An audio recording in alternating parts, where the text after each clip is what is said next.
We'll call to order then. We'll call to order, and if you please join us in prayer and pledge. Dear Lord, we come before you humbled by this glorious day. Grant us wisdom and kindness in our deliberating today. In your name we pray. Amen. Amen. I pledge allegiance to the flag of the United States of America and to the republic for which it stands, one nation, under God, indivisible, with liberty and justice for all. Thank you. All right, first call out to the public comment. Anyone wish to address the board at this time? We will have another public comment at the end of the meeting. Good morning. I'm Lance Lashway. I was recently, last week I believe it was, kicked out of the district court for not wearing a mask and open carry. I had to call the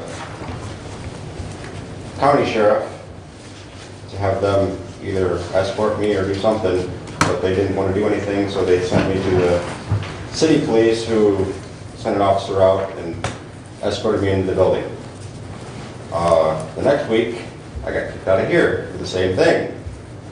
Luckily, that officer was here, and he was kind enough to do it again.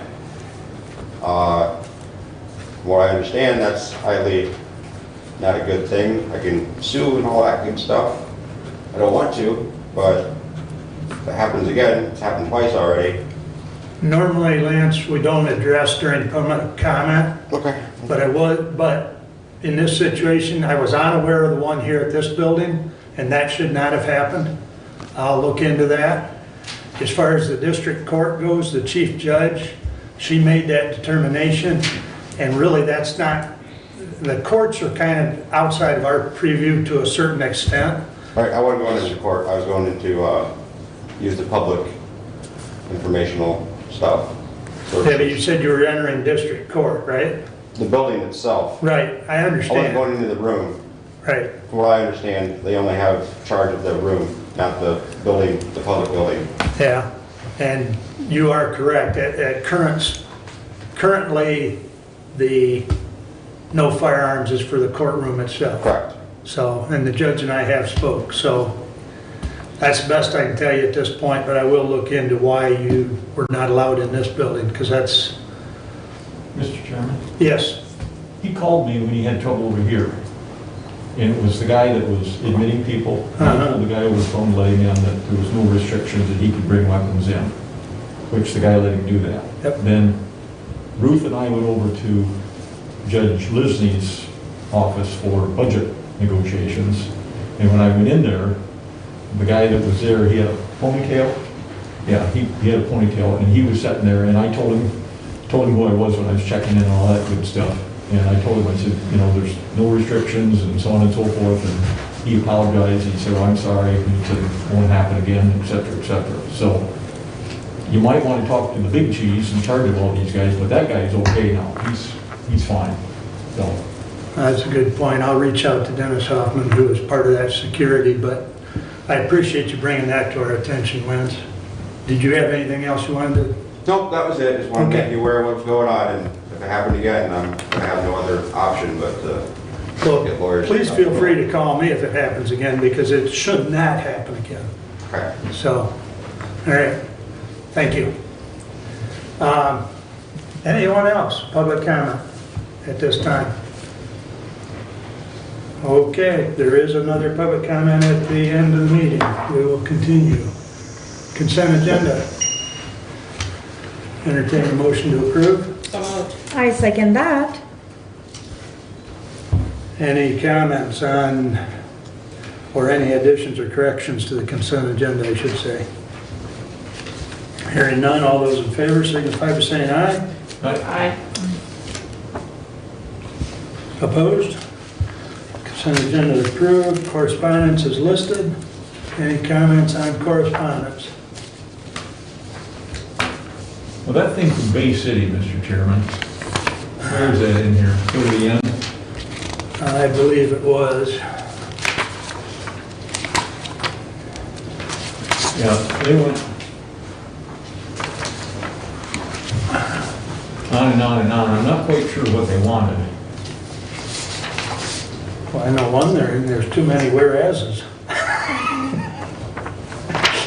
They want They financial. want financial aid to states and local units. Right. They want more financial aid. Okay, now, no disrespect to Bay City, but the money the feds sent to Michigan, at least, the governor took a chunk of it, and she's providing free college education to essential workers, which has got nothing to do with COVID. So I think there was probably enough money that was sent if it was spent wisely and for the purposes for which it was spent. It wasn't sent to provide free college education to anybody. So,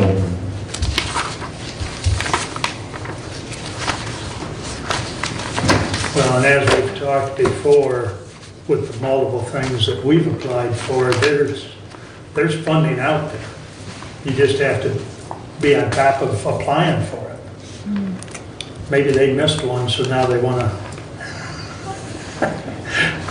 Anyways, any other comments on correspondence? All right, regular agenda. I would entertain a motion to approve. So moved. Support, Moved and supported. Any additions or corrections? Mr. Chairman. Please. I need to add a $216 cost overrun for the repairs at the Park House. We had a resolution, I don't know the number, that we passed based on estimate, and there was an overrun of $216. 216? 216. There was a lot more damage. We can discuss it when we get there. Okay. So do you have a resolution or you want to? Well, we're going to have to amend, I think, the resolution that we passed, or we just pass a new one. You can do a motion to do this. We can bring back a resolution adding this additional cost. We wouldn't amend the other one. We would just do a new resolution. Okay, Okay, so we need to discuss that under your. yes, Okay. thank you. Okay, any other additions to the regular agenda? Hearing none, with that added, all those in favor of the regular agenda signify by saying aye. Aye. Opposed? Regular agenda passes. And that brings us up to Doug. Right on time, look at that. I'm impressed. So am I. Well, first I'm going to leave. Every time I exhale, I get foggy. So, first of all, before I begin what I'm here for, thank you to each of you commissioners who reached out to us at the time of loss of our county employee dispatcher. She fell asleep across the line and perished in a car accident. The funeral here is shortly, so when I'm finished, I'm going to be leaving directly. But thank you for your many expressions of concern for our family at 911. As you may recall from hopefully reading in your packet, our current radio console system, and when I say radio console system, I'm talking about computers.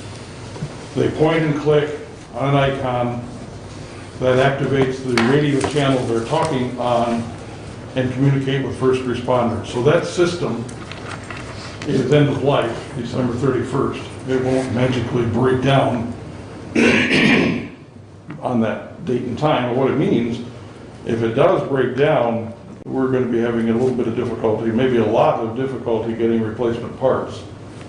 The company that services it now is willing to continue servicing it, but again, we come back to the availability of parts, and the parts that are available increase with time as far as pricing, just because they're more scarce and people think that makes them more valuable. So that puts us in a position of having to replace that radio console. It's called the MIP 5000. It's a Motorola product. It works really well, and it has worked really well since 2011. It's hard to believe that 9 years and it's outdated, but be that as it may, that's where we're at. So we requested bids from several places. 3 places actually did respond, and I've listed them in order of the time they came in on the sheet that I provided to you that I believe Barney sent out in your packet. The first was a console system called Moducom. That was from Radio North, a well-known radio company, radio business in Traverse City. The second one to arrive was the Motorola AvTech Scout. That's through ERS Radio in Indiana. And then the third one to arrive was from a company called AMK Services. That was also the Motorola AvTech Scout. My board looked at this last week, and my recommendation was the second one to come in, the Motorola AvTech Scout through ERS Radio in Indiana. It's not the most expensive, nor is it the least expensive, but it's $252,726.12.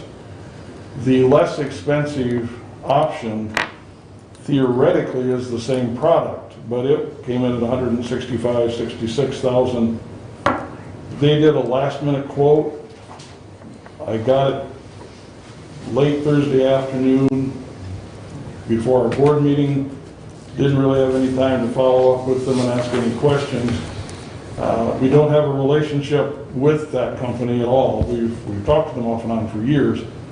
2 or 3 years anyway. I think they're, at least the salesman that calls on us is fairly new. So I'm a little concerned about the lowest bid. But we did recommend, we like the Magicom, by the way. We did go and look at it. I think it's a workable system, but it is a little more expensive. One thing I don't have on the sheet, all of them quoted, if you will, maintenance annually. They're all about the same price. And we do need to have maintenance on it, unfortunately. As I'm fond of saying, we don't dispatch taxis. Nothing against the taxi business, but our communications with first responders need to have support, continuing maintenance, updates to the software, and that sort of thing. So it is a large purchase, and that's why I'm here today.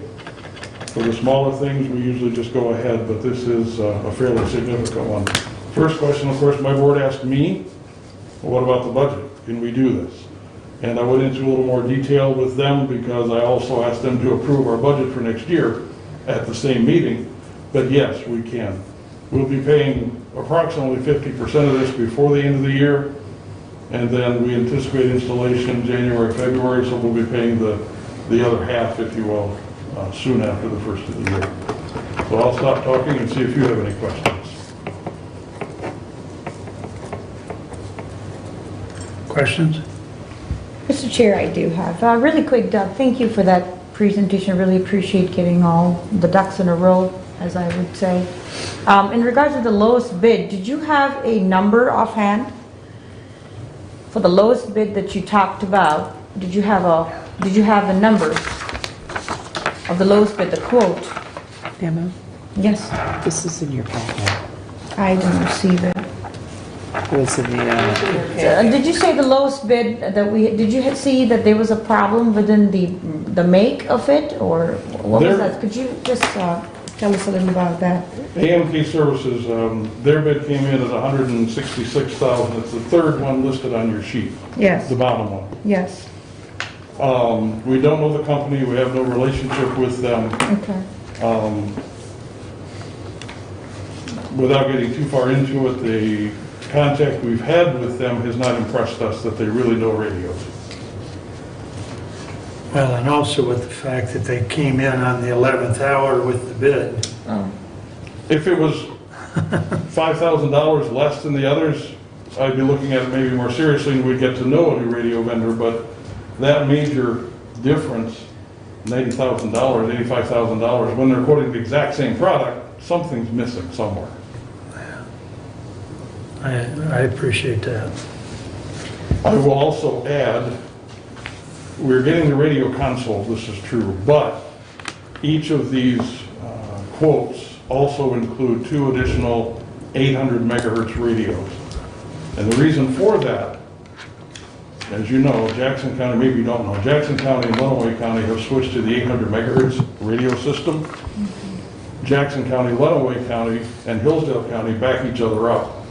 When a storm rolled through not long ago, we were inundated with calls so much that Lenawee actually answered some of our calls. Right.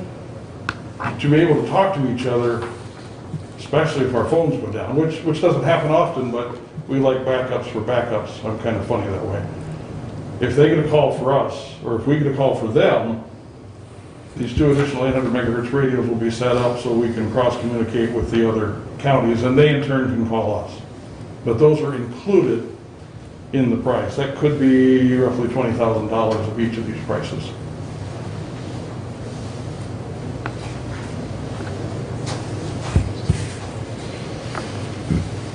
Any other questions?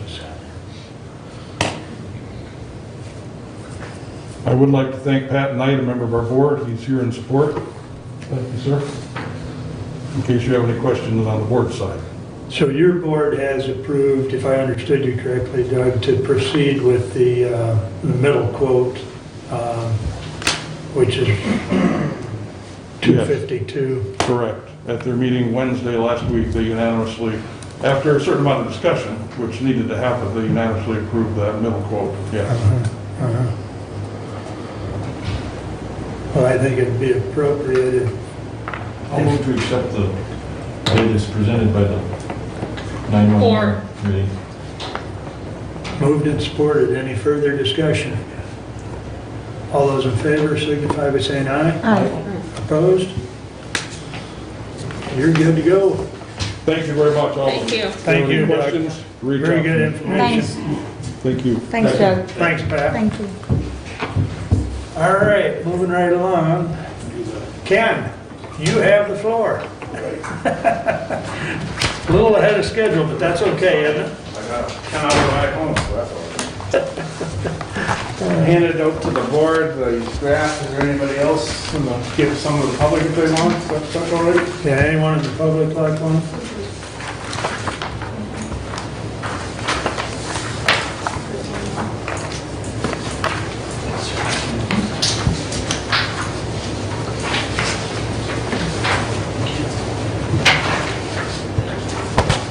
Better get your hair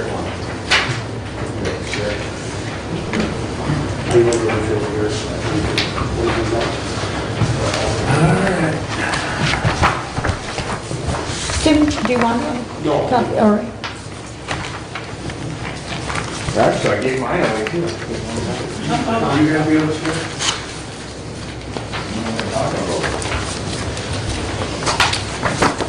First off, thanks for having me down here to present the audit. It's kind of nice to be with people. I've been doing so many Zoom meetings. You know, That's You get realize how many technical difficulties and all those things. It's a long time. But, so we worked on your financial audit again for 2019, and as you know, the state of Michigan and the federal government like an accounting of all your stuff annually. And make sure that you're following all the accounting rules and auditing standards and making sure that, you know, all the information is compiled and gathered appropriately, and that there's evidence to support all that information. And then two, that you're at least following the state of Michigan's requirements for the different procedures and policies as, you know, collecting revenues and paying out your bills and expenditures and payroll and all those things. That there's all the right checks and balances. And then giving feedback, or, you know, things we see or ways to improve is also a part of that. So at the end of this, all this, we give our opinion on the financial statements, and we all say there's four. There's the adverse when there are discrepancies, like say for instance with cash. The evidence we'll do with that, we'll send confirmations to every bank, and we'll confirm every account at that bank to make sure that you know, everything's there, everything matches your records, and we'll do that directly between the bank back to us, so that there's clear correct communication. So in the case of adverse, sometimes the numbers don't match up, but if we can't get to the point of reconciling with the client, then that would be an adverse opinion, because they're saying they have so much in cash, and we're saying, well, the evidence only says this. You know, either we've got to find why there's a difference to correct it, or there's an adverse opinion because there's that gap. So that's an adverse type of opinion. There's a disclaimer when there isn't information, not necessarily supported one way or the other. Those are pretty rare. There's a modified, which usually means everything's okay in most areas, except maybe one area like your capital assets or depreciation are lacking. They're not up to date, but everything else is good. And then there's the unmodified, which is the good opinion, or the best opinion, meaning everything was done appropriately, and we were able to find sufficient evidence to give a clean opinion on the statements. That's what the county got this year, is the unmodified opinion. Now I would say that's on the second page of the bond report. And of course, in the 25 years I've been doing this, I think they've never come out and said what kind of the opinion exactly, but if you get down to the middle of page 2, it has a heading that says opinions. And it says, kind of midway in, the financial statements referred to above present fairly in all material respects, your financial position, and then the changes in the position and those things. So that's pretty much what that means, is that it was all good for the unmodified. Next, we can look at the graphs handed out. The first one compares the net position or the balance sheet of the entire county. Again, showing cash and investments up a bit from 48.9 to 10 million. Internal balances, and these are usually between the government and enterprise funds. We had some this year for 352,000. Usually like between the government funds and the delinquent tax funds. Receivables up from 11.3 million to 13 million, and those are all the taxes receivable, accounts receivable, loans receivable that the county has. Prepaid items and other assets, like prepaid insurance can sometimes be paid for a period of time that's different than your fiscal year of operation. So if there's a part of it that continues into the next year, we call that a prepaid insurance, and that's an asset because it'll be a benefit to next year. And other times you can have that with software agreements and other things too that are paid ahead of time and then they benefit following year. Then we have capital assets, which is all the land, buildings, infrastructure, equipment the county has to provide services and maintain the different infrastructure of the county. That's about 17 million between both years. And then you have deferred outflows, which are a use of assets that will help fund the liability of the pension obligation and the OPEB obligation in subsequent years. Second page in, we now have the obligations or liabilities of the county. What did you say about the pension obligation? The deferred outflows, that was on the last part of the graph, the deferred outflows. There's also those and deferred inflows, and those are like assets and liabilities that are determined by the actuarial company to help pay the liability that relates to pension and the OPEB in the following years. So they're kind of accounted for like deferred gains and losses relating to it, and then they are reduced after to help fund that those liabilities. See, accounts payable landed about 4.5 million up from last year, and other accrued expenses. We have unearned revenue, we have OPEB obligation, which is health care for retirees. The liabilities are pretty close, 1.6 million. Long-term liabilities, roughly about 10 million, and those are of the different bonds, notes payable, installment contracts for equipment, capital leases, different things to help pay for building and equipment. We have pension liability of 3.2 down from 3.6. And here you guys are a little bit more fortunate than others because you have a fair amount of people that are in the defined contribution plans, and then I think it's a segment that's in the defined benefit plan. And with those benefit plans, you're required to have a calculation done by the actuarial companies of where the pension plan is at the end of your calendar year to know how funded it is. There's no requirement to be at a certain percentage or so much funded or anything, but there is a requirement to have an accounting of it and have it presented annually. And we're in about the 5th year of it for pensions and the 2nd year for OPEB liabilities. Then we have deferred inflows, again, our deferred revenues, which will help with the paying of the OPEB and the pension liability in subsequent years. Net investment capital assets, we're now getting kind of to the equity or the net worth of all the county things. Then, as you can see, a lot of your equity is within your buildings and equipment and infrastructure and all those capital assets that provide services for the citizens, about 11 million. You have restricted net position, which is anytime you have millages or grants or any funds that are legislatively established, maybe like child care, for example, if you have money in them that rolls in the fund balance at the close of the year, that's still earmarked for whatever particular purpose, that fund is moving forward. Like if there's an ambulance millage or any of those things, you can't just use what's left over for anything general. It's got to stay in that bucket. can be used for that type of service or program in the following years. That's what we mean by restricted. Then the last category is the unrestricted, which can be used for the day-to-day operations of the county and for whatever, the board budgeted for as they see fit. Page 3, we're now just looking at the general fund and its revenue over the last 2 years. We're seeing the taxes and special assessments staying pretty close, 6.5 to 6.8 million. The property taxes, I think we're seeing they're gradual. In most places, they're very gradual, minimal changes.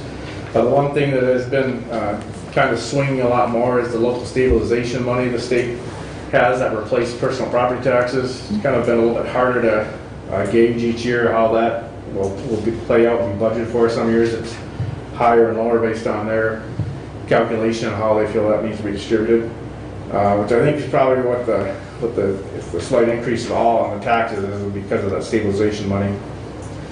Then we have intergovernmental revenues, and that is federal and state grants that the county receives. Some of the biggest ones are the revenue sharing money that you get. You also get different grants for the courts, for the sheriff's department, to provide services. So you have those operating grants, sometimes capital. You have licenses for the different fees and programs. Like I think off the top of my head, like there's dog licenses that are sold at the treasurer's office. Sometimes clerk's office also has some they sell. Fines and forfeits from the courts is the revenue, $257,000. You have charges for services, landing about $1 million, and those are the charges levied at the different windows of different departments of the county, like the clerk's office for any of the things that they do, copying or recording documents. The treasurers have some, the sheriffs and clerks too, for doing things out of their window. Reimbursements, refunds, about $700,000 between both years, and then interest and rentals, about $292,000. The interest is the earning on your cash and investments, which, like most counties in the state of Michigan, has not been the greatest like it was back in the late 90s, but it's staying pretty consistent. Rates of return, you guys seem to be pretty fairly diversified and getting, the best return. You got kind of weighing the risks and all those things to make sure that your cash flow is there and that your money is safe. While trying to get the best rate of return. So it seems like you're in a good place in that area. Page 5. Actually, sorry, page 4. Now looking at the expenditures of the general fund. Now we see the legislative went down from $225,000, legislative, which is the county board, down to $90,000, so a pretty big decrease there in expenditures. Judicial stayed about the same. Judicial is all your courts, like the probate, the friendly court, district court. 1.7 million between both years. General government landed about 2.9 million. General government is one of the biggest areas. It houses the treasurer's office, clerk's office, equalization, elections, building and grounds. A lot of the general functions of the county. Public safety, a little bit up from 2.9 to 3 million. And public safety is largely the sheriff's department, the jail, the road patrol, emergency management, different safety functions of the county. Public works, 25,000 between both years. And usually that's some of the expenditures for the drain commission that are paid out of the general fund. Health and welfare, down a little bit from 806 to 769. Health and welfare usually holds things like your medical examiner expenditures, some substance abuse appropriations, also appropriations to like mental health, your health department, those things that are for the health and welfare of the county. Then we have other, about 2.2 million, which are different expenditures, usually relating to other appropriations to other entities in the county, as well as different fringes and insurances and things for the county. And that's also pretty level. And capital outlay, which is to purchase equipment and police cars and things for the county. Down a little bit from 149 grand to 123. And then debt service, which is usually repayment of some of those capital leases for equipment. I think we went down to 2,700 last year in 18. Now we don't have to have any in the general fund this year. That went away. Page 5. Just a quick question, Sure. sorry. It stopped me along the way. Sorry about that. Mr. Chair, if I may. Yeah. So the minus that's showing there is it in, are we in excess or is it, The I don't debt see a service? number there. Yeah, the debt The service. minus actually means zero Okay, in the terms of audit reports and graphs. got it. Thanks.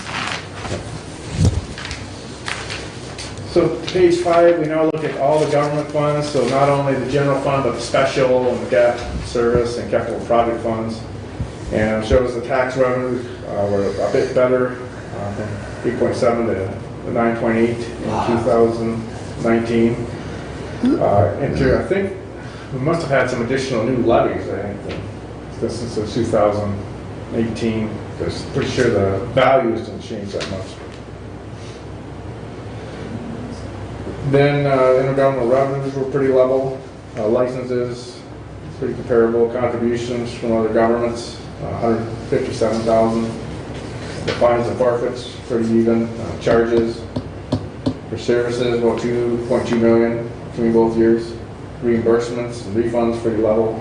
Interest earnings and then other revenue, pretty flat lined at 1.3 million as well. Page 6, we look at the expenditures of all the government funds. And again, showing legislative, which is, again, same as the general fund, because it's just the board, planning at 90,000. Judicial, 1.7, again, the courts, general government, about 3.4 million. Public safety, 4.6, public works. Again, that's mostly part of the drainage commission's budget. Health and welfare, from about 4 million to 4.7. And health and welfare, again, not only includes the things I talked about in the general fund, but under health and welfare is child care service, which is pretty big. Again, veterans, different veterans programs. And then there's other like health and safety programs that fall under that. Rec and culture. Life Village? Yeah, Yeah. that's what most that's of it what's, is. I think that was new this year. That's 19. correct. Yeah, Yeah, so that's why the increase, The bump that's was right. because of that millage. That's right, that's correct. Thank you. Then we have other expenditures, 2.2, capital outlay, down from 535,000 to 409. Again, so that's all the purchases of equipment like police cars and anything capital improvements and stuff like, things like that. And then debt service, 1.2 million in 2018, down to 1,069,000. And debt service is the payment of principal and interest on all the bonds and notes and installment contracts for buildings and equipment and those things. And I think we had no new debt taken out this year. There might have been some capital leases for police cars, as I remember, but nothing, no new bonds or anything big for 19. So that was kind of a good year. Just looking at your debt, you just had basically repayments of the existing and nothing big or nothing that was new this year. Then page 7. We'll look at the general fund's fund balance. The general fund being kind of the heart and soul of the county, its biggest fund with the most kind of going on in it. It's always good to look at your fund balance and that to see kind of get an idea of your health. We went down this year from 1.4 million in 18 to about 1.278, 313 in 2019. And you know, there's always a lot of questions about fund balance, like do you have too much, too little? What's a good kind of an earmark to know what you should have? And it kind of depends on a few factors. The U.S. Finance Officers Association a long time ago came up with a rule of thumb or a floor for governments, and it's the same whether you're a county, township, city, or other government authority. This floor, they said you should always have at least 10 to 15% in fund balance in comparison to next year's budgeted revenues and transfers out to make sure that it's kind of in a safe place. And you know, because things can come up like losses of funding, additional mandated services that are pushed on you, maybe by the state that you got to come up with. You might need grant matches. Usually there's grants aren't always 100% free. There's always some kind of match. Or you know, there's repairs that come up to different buildings. So it kind of gives you a cushion for those things that come up to allow you to kind of take care of those problems and not have to make too rash decisions like cutting services or rushing around trying to figure out how to deal with these things. So it's kind of like good to have that cushion. And I think right now you're at a little above the 10%, so you're still okay. I know you've kind of gone back and forth between that level the last 5 years. But I say, I think as long as you stay with that, generally that's good.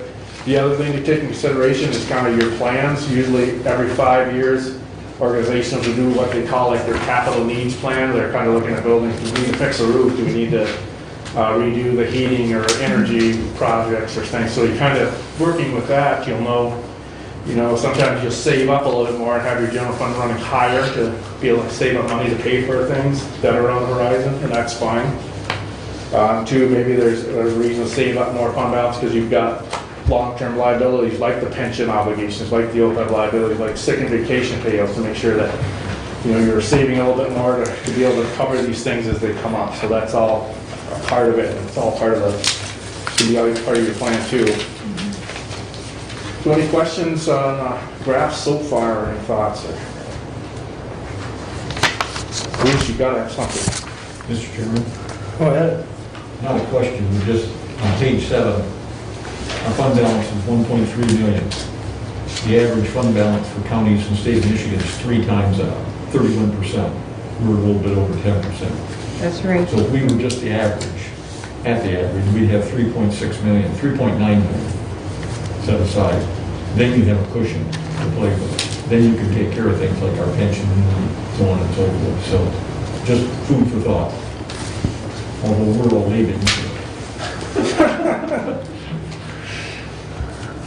But our fund balance is not anywhere near enough. Anywhere near. I don't care what the experts say. And that's very true. It's Yeah. you as a group, based on, you say what the county needs and you know what bills are out there, and it's kind of like the risk as well as what you have available to deal with these things. Is you have your plan, and that's what really drives this and what you think you should have. That's very true. On page 5 of your book, Ken, under financial highlights, you make note of the reason we dropped this year was because of our workman's comp. Yes, that was a big hit. And So, that's kind of unusual. yeah, That's actually the first time I've ever seen that in 25 years. One that big, it was a catastrophic. right? So, Yes. It was, yeah. You never know when those things can occur. So. right. The other thing I mentioned this year, because you had enough federal funding, you were required to have a single audit as well. So we did that at the same time as the other. And what that entails, anytime you get more than $750,000 or $750,000, the federal government wants an additional audit done to make sure that all of those grant programs were spent correctly, the cash was managed, there's different reporting done, there's different policies that have to be followed, and there's time frames that it's got to be, things have to be done in. So it's kind of like a scavenger hunt that's directed by the different federal agencies to make sure that you're spending their money as they see fit. So that was done too. The opinion we gave on that was the good one too. Everything was done fine with your single audit. And for a while you guys didn't have to have any of these because they were bumping the amount up every so often. When I first started, it was $25,000 back in like 1995, and then they moved it to $250,000. I thought, wow, that's great. You did a lot fewer, and then they moved up to $500,000 a few years after that. Now we're up to $750,000, and that really cut down on the amount of single audits a lot of counties and cities were having, because a lot of them it was kind of hard to get that much money in a year. But with COVID-19, we're seeing all these different grants and fundings that it's probably not unlikely that you'll have single audits next year and maybe after that for a while because of all this additional federal money that they're putting out there. So That's right. it's probably something you'll have to deal with. And with the single audit, there's oversight by federal agencies. Not only do you have to have it audited, but they may send people out to look at things with their programs to follow up too and come ask people questions. So it's not always just that they're giving you money, but there's expectations, and they Keeping a tab. follow up on things, and so it can be a little more work than not only just getting money. Got paid play type of thing. Otherwise, I think in the back we do our loose letter, and I always say as auditors lately we kind of go through things as we see maybe things can be done better, or things can be corrected or done differently, or even sometimes we'll tell you about upcoming county rules and things that are changing to kind of give you an idea of, what to expect with these things, and then maybe what you got to do to be prepared by the time they're mandated. So we'll use this letter to kind of communicate those things. There's 3 buckets that we're supposed to kind of put everything in as we find them. There are material weaknesses, which are kind of big deal problems, which you don't have, so that's one bucket. But if there's anything that's kind of severe, that's either causing problems as far as your reporting or your control and checks and balances, that's communicating that area. And again, there isn't anything. There's significant deficiencies, which are kind of more middle of the road areas that we have to report. And I think you only have the one thing with budgeting, I think for the Senior Citizens Fund, which pretty much you just collect the millage and then you contractually pay them to do the services for the seniors. But the state of Michigan, for whatever reasons, they feel that that's got to be budgeted and reported, and then if the money is greater or lower, then the amendments have to be made to make sure that that's always kind of kept in line. And usually they like this reported, but it's not, at the end of the day, they don't change anything, they just basically tell you to do a better job budgeting, so. That's one of these middle of the road things, but I wouldn't say it's anything that's too big of a deal. And again, with that fund, you just, whatever you get with the millage, you contractually pay to them to run the program anyway. So then within this letter, I think starting in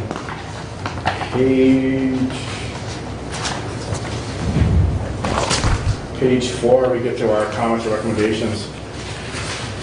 And we recommend, based on the state of Michigan, also the federal government, they like to have certain policies in place, like ACH, EFT, banking, conflict of interest, GASB 54, which is fund balance.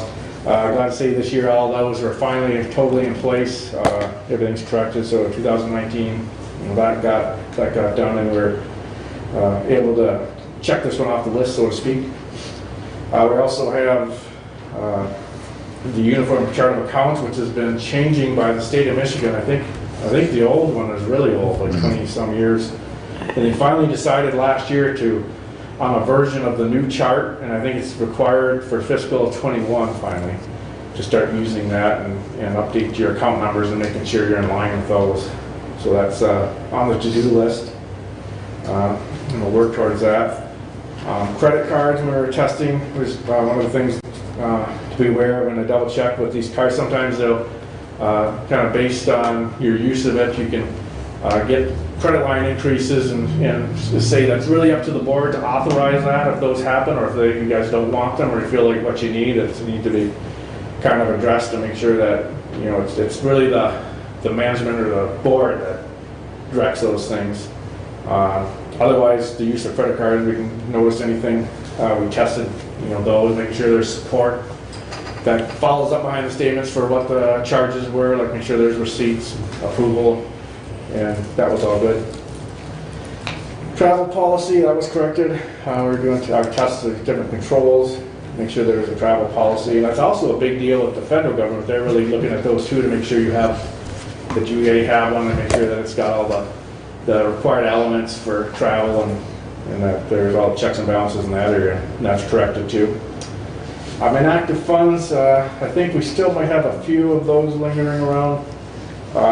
Again, with the chart of accounts updates, if you don't need some of these things, or if they're old or no longer required, I can think off the top of my head, like you guys have a lot more delinquent tax funds than most other counties, and I know from talking to Gary in the past stuff, there may be some reasons for keeping some of those, but I see it.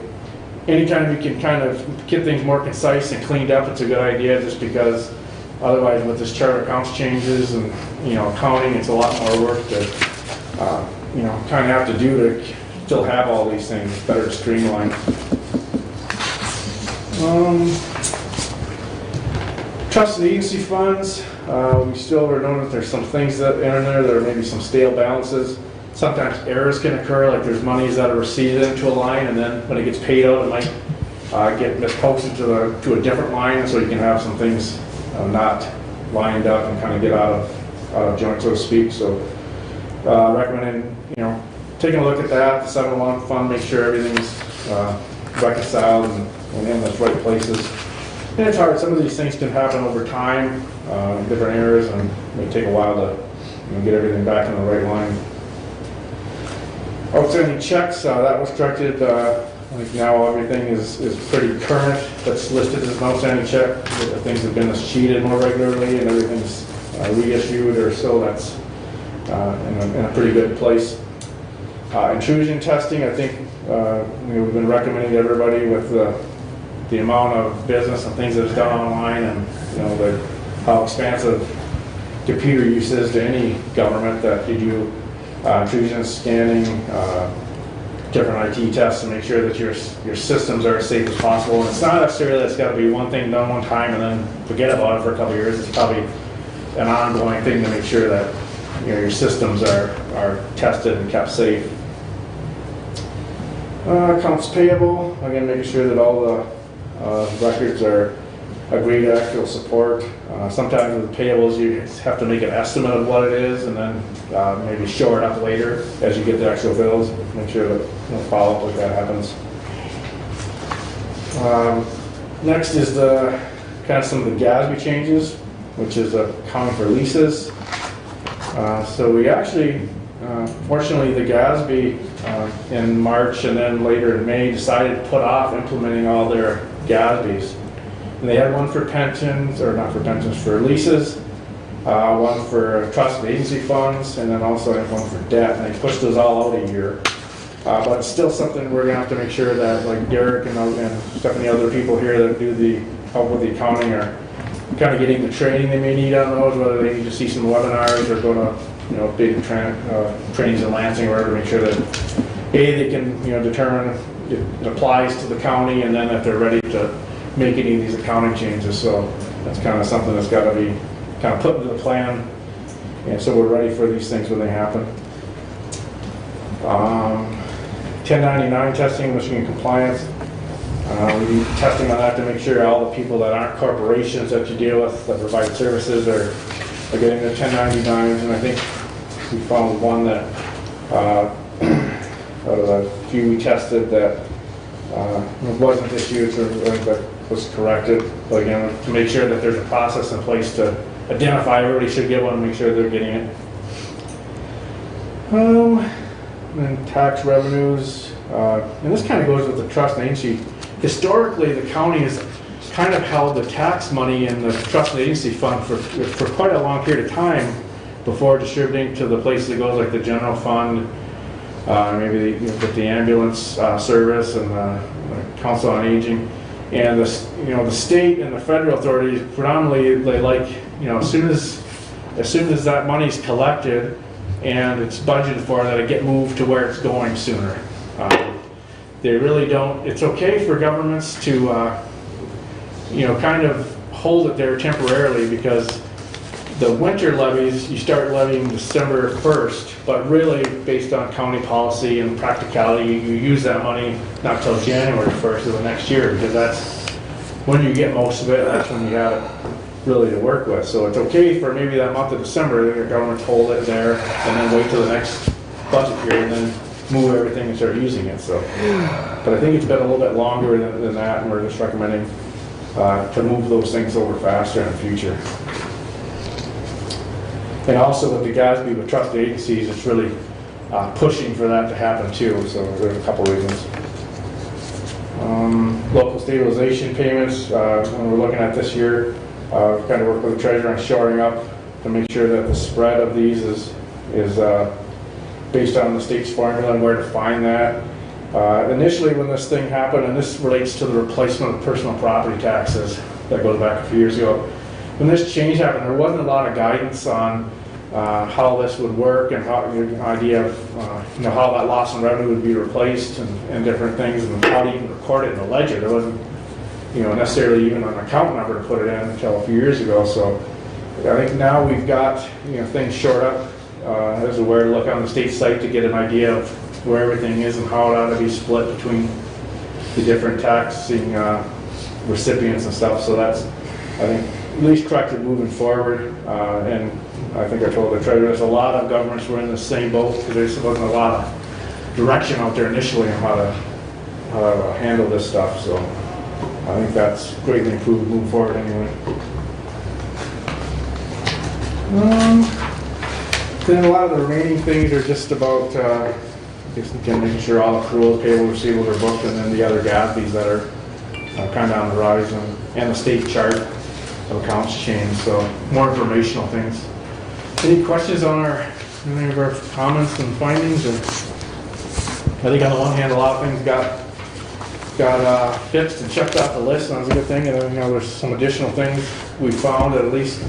I feel that the management addressed making the corrections right away and getting things put to the good as soon as we found them, so. I have a comment. Yes. I think Derek deserves a lot of credit. Yeah. I think Derek's doing a great job. I've watched him ever since he very first started in Hillsdale County, and I think his trending of these audits every year since he's been here has gone up. He learns, he catches on quick, he corrects things, he's very visionary thinking, he's very forward thinking, and throughout the year, he talks to us and communicates with us so that then we don't have a problem in the audit. And I think he deserves a lot of credit. He's done a very good job. I agree. When you have a good audit like this, it's a lot to the finance manager's credit. And you guys got kind of a unique situation where you have somebody that can actually implement these GASBs, and he can, write an audit report. He can provide the information to the level, that a lot of maybe bigger counties only do, like Wayne County or Oakland. So you kind of have somebody that can do, whatever is needed. So that's kind of a feather in the cap, I think. And sure, during the year too, whatever you come across, you have somebody that can work on these things instead of having to contract somebody to help you. So. Do a lot of other counties have to do that, where they have to contract with somebody? Yeah, let's say if they can't deal with some of these harder issues or these GASBs, they have to get somebody's help, or sometimes they'll pay the auditor to help them. And as long as it doesn't cross the line of being independent and those things, it's okay. But some of them just they're just smaller and they're in rural areas, and they just have their their treasurer and their clerk, and they just do the best they can, and maybe they get maybe written up for it not being as good of an audit. Is what happens. Okay, so we don't have to do that because we have Derek. Right. That's a good point. Thank you. Derek. Oh, Derek? I just had two things real quick. First, I appreciate the recognition, but I really think that as a county, we're a pretty good team. I work super close with the treasurer's office in every department. So, as a county, I think we should all get the recognition. But secondly, I just wanted to mention the OPEB obligation. There was a state law change that requires us to fund the OPEB now. We're no longer allowed to pay as we go. So at some point before the end of the year, we're going to have to look into creating some kind of contribution plan for our retiree benefits for the sheriff's department. How many people do we have on that now? Two? All right. Now here's, no disrespect, here's the stupidity of government, okay? We got two people in this program for health insurance. They have to pay 50% of the cost.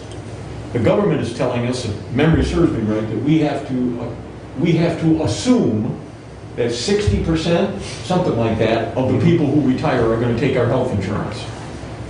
Now we're talking $1.5 million, $2 million additional liability in addition to our pension if we don't do something with this, okay? Now those two people, okay, we could buy them out, pay them enough money to carry them through until they get onto Medicare and end it for everybody else. Probably it has to be negotiated, okay? But it's another huge cost to us, and nobody's taking it. And nobody's taking it because it's too expensive. But that doesn't matter to the government up to Lansing. They're going to make us fund it to the tune of $1.5 million, $2 million. So it's one more of those things coming down from the great geniuses above that doesn't make any sense, okay? But we gotta do it. So we either have to get rid of it, or we're gonna have to come up with another 2 million. And we've been talking a lot about the pension, that we're short there, you know what? How many millions? This is on top of that.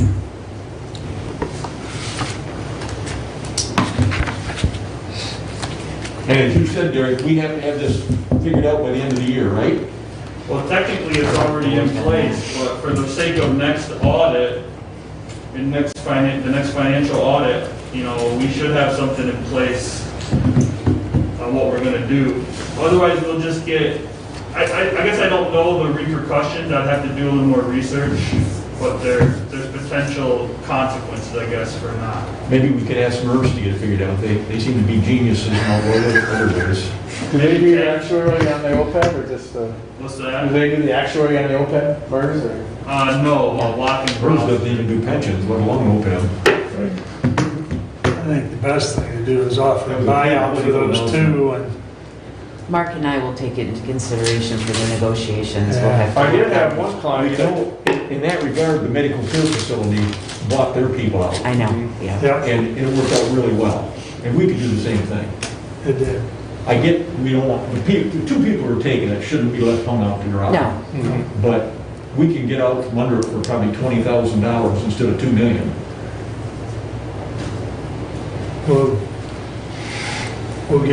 We'll take a serious look at it, and our next meeting is what, in 2 weeks, 3 weeks, something like that. 3 weeks. We'll have a proposal for them to pull that off, because, yeah, it's, they're, Maybe Ken knows this, since Watkins Ross does the actuary, can we make them change the estimated participant rate at retirement? Because that would lower the liability, and they're the one that do the actuary to come up with 1.5 million. they can, as long as that rate doesn't deviate too much from what the state will accept, and that's the hard part. They have a lot of their limitations they put on in the calculation of it. You know, Watkins Ross is really good. They can, you know, they seem to be very in tune with what the state is asking, but then there's some other actuaries that are just way out of, I don't know what they're thinking. They're not even in the ballpark, but they're probably about the best for being in line with what the state will let you do and their flexibility. so to switch gears a little bit, I wanted to point something out on page 4, in the financial highlights. And Ken does make note that, you know, there was a separate audit for medical care, but he also indicates that they reported an increase in their net position of $598,000. Last week at the meeting, currently for the year, they're showing a 1 million and change loss for the year. So COVID has hit them extremely hard, so that same type of positive increase will not be reported next year, Right. unfortunately. But there again, depending on how COVID dollars come in and what happens, I mean, this is all very fluid too. But actual numbers as of last week, they were 1 million and change in the red. So, but So maybe we should have funded that instead of free college education. is there any other questions for Ken? Because we do have a 10 o'clock public hearing. No more questions for Ken? Once again, very good. Thank you. And I'll put it out there, if you have more questions later on or anything comes to mind, you know, doesn't matter, 10 months from now, don't hesitate to get a hold of us and we can discuss anything, so. We've got your number. Yep, email, whatever. Two, besides thanking Derek, again, with the hard work that Stephanie did, and Marnie in the clerk's office, everybody, like you said, is very good about doing their best, and they take our comments to heart and, try to do better as we find things, so we appreciate their hard work too. Very good. Thank you for all your work, Ken. Okay, thank you. All right. Thanks, Ken. All right, with that said, I'll entertain a motion. I'll move to go into public hearing for the CDBG COVID-19 grant. So moved. Thanks, Tim. Thank you, Bev. All those in favor, signify by saying aye. Aye. Opposed? All right.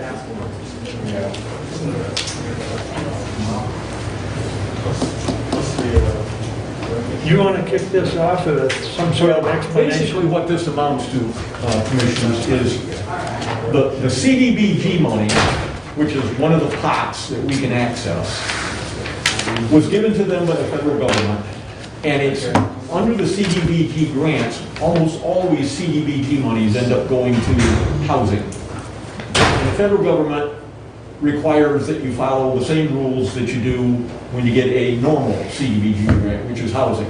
So this public hearing is for people to come in and tell us how they think the money ought to be spent. We've already been told how the money has to be spent. We can spend it for specific, concrete things. Our sanitizer that we buy, our masks that we buy, the shields that we put up, the people down checking everybody in. Those are concrete things that we can purchase with this money, okay? They've been very specific on it. If we have any money left over, then we have the ability, and I think we should, notify the municipalities that there's some extra money, and was there anything that they have, that they've spent for COVID that they wouldn't normally have spent, and they access the CDBG money through us. They don't want, CBDG doesn't want everybody and their mother applying. So they have to work through us to get this money. But we need to take care of ourselves first, which Derek understands, and he's been putting a list together. And the purpose of this meeting is to take public testimony from people who want to tell us about how the money should be spent for housing. There ain't any housing. Right. So there's nobody here. They've been very clear on what they've said we can spend it on, so And one of the requirements is that we hold a public hearing. it's a hoop to jump through that, quite frankly, nobody in Washington thought about. They're just hurrying up and getting this stuff out, and, Yeah. but it's something we have to do in order to be eligible. So with that, Mr. Chairman, Derek, you have anything to add? I guess I'll just add, I was just going briefly through potential expenditures that apply to this grant. And Bruce mentioned the shields in all of the offices, which I think was around 25 or 30,000. And then we have the screeners at the door. Those are going to come to about 56,000 for the whole year for all their time here. And then Randy's been keeping track of all of the sanitizer, masks, purchases.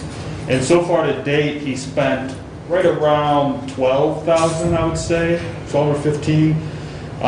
So those are the three big things. Dave Holcomb has some items that he's done for remote meetings.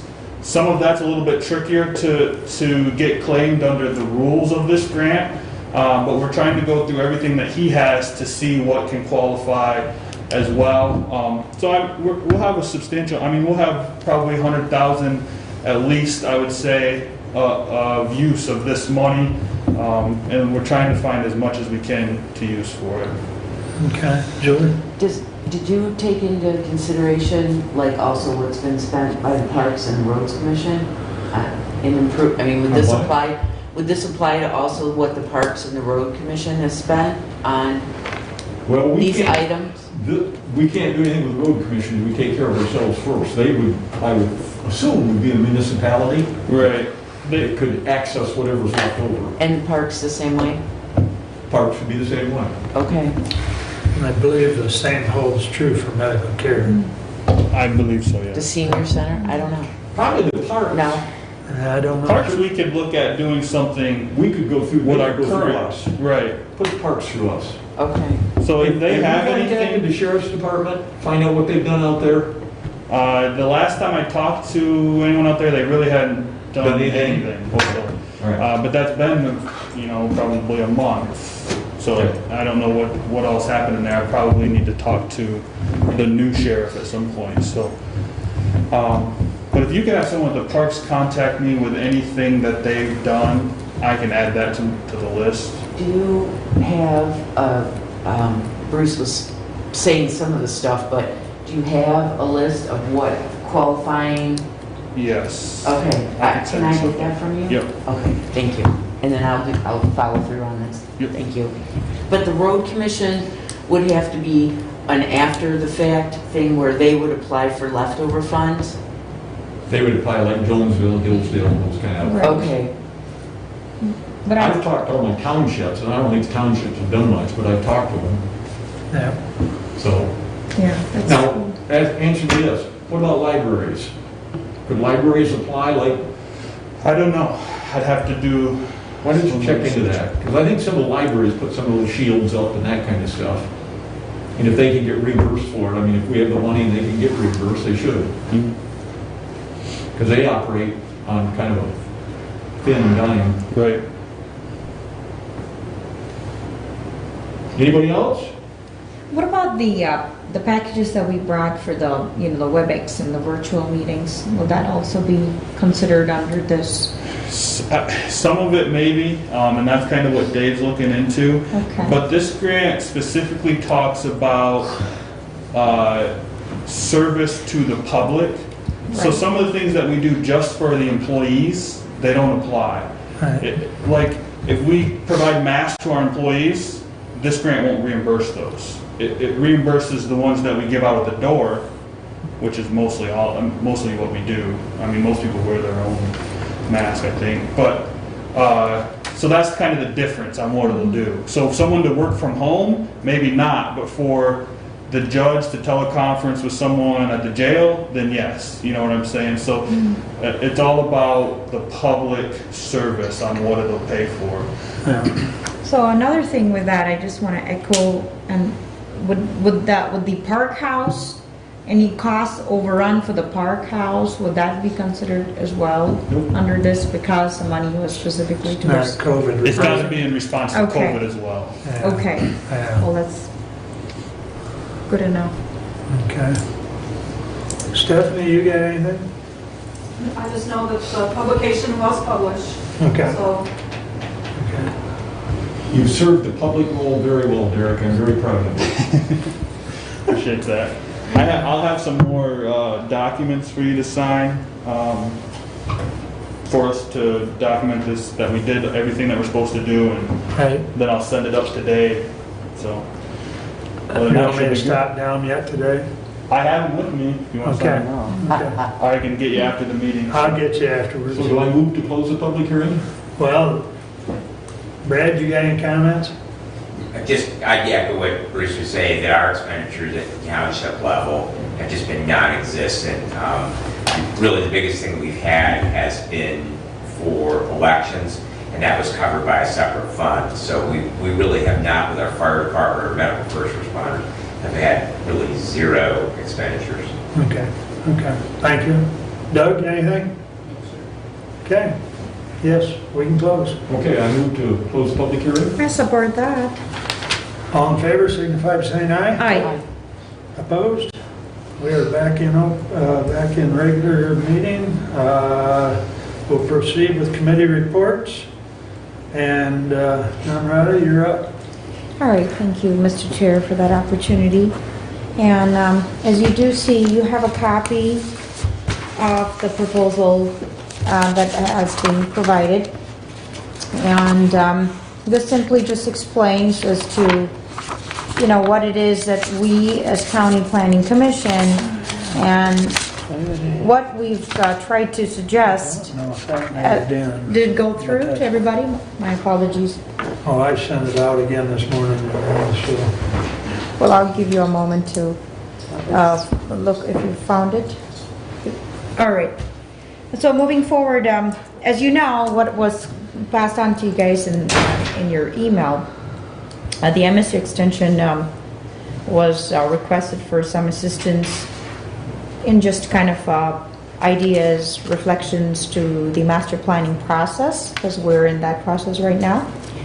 And what we got is what you have. And so this basically was talked about as land use team, or what it is that they would help in regards with the feedback that they would provide. So there are the four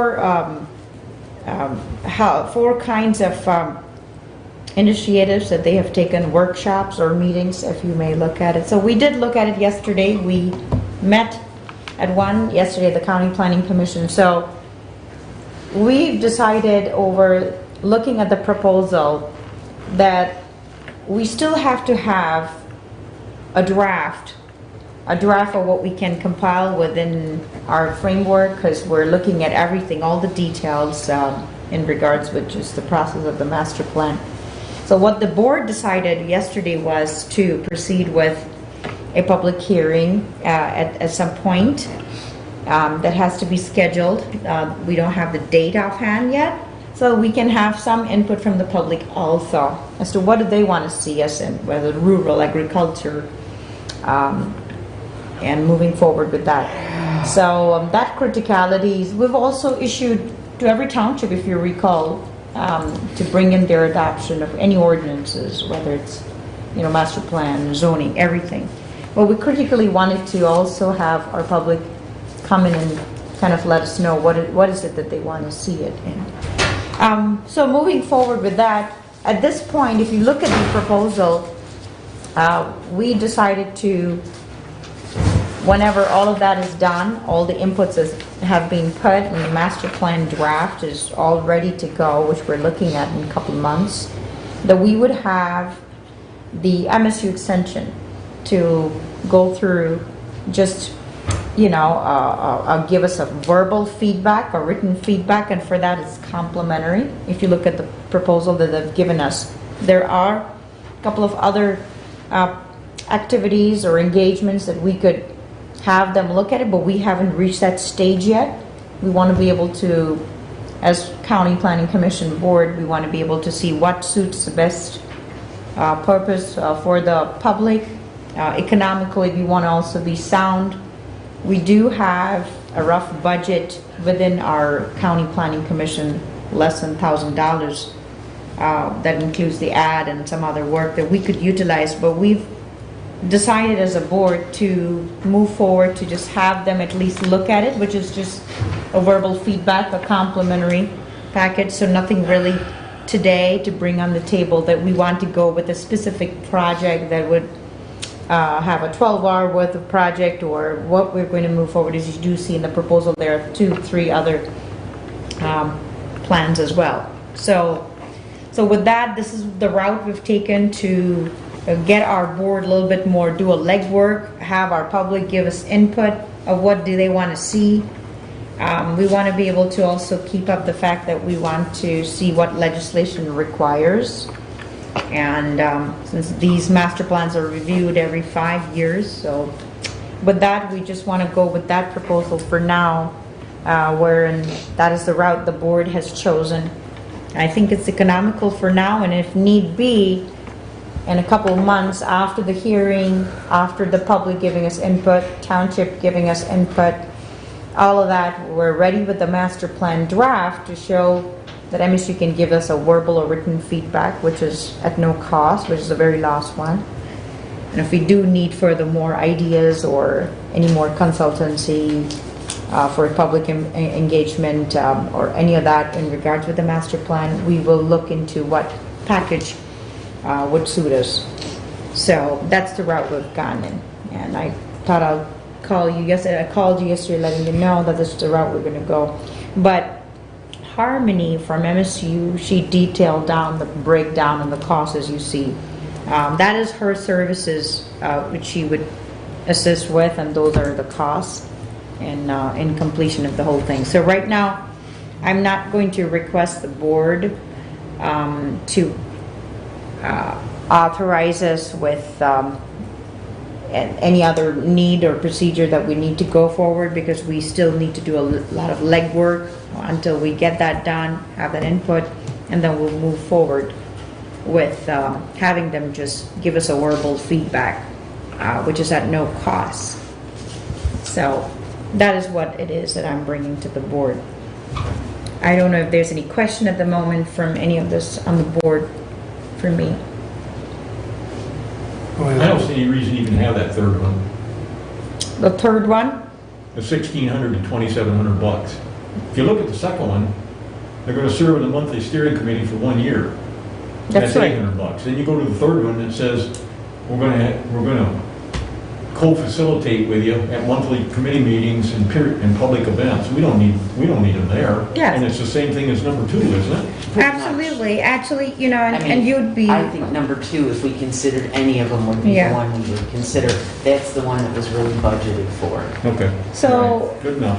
so Thanks. with all that, you know, and then so we did have some other proposal as well that basically was asked what our budget would support.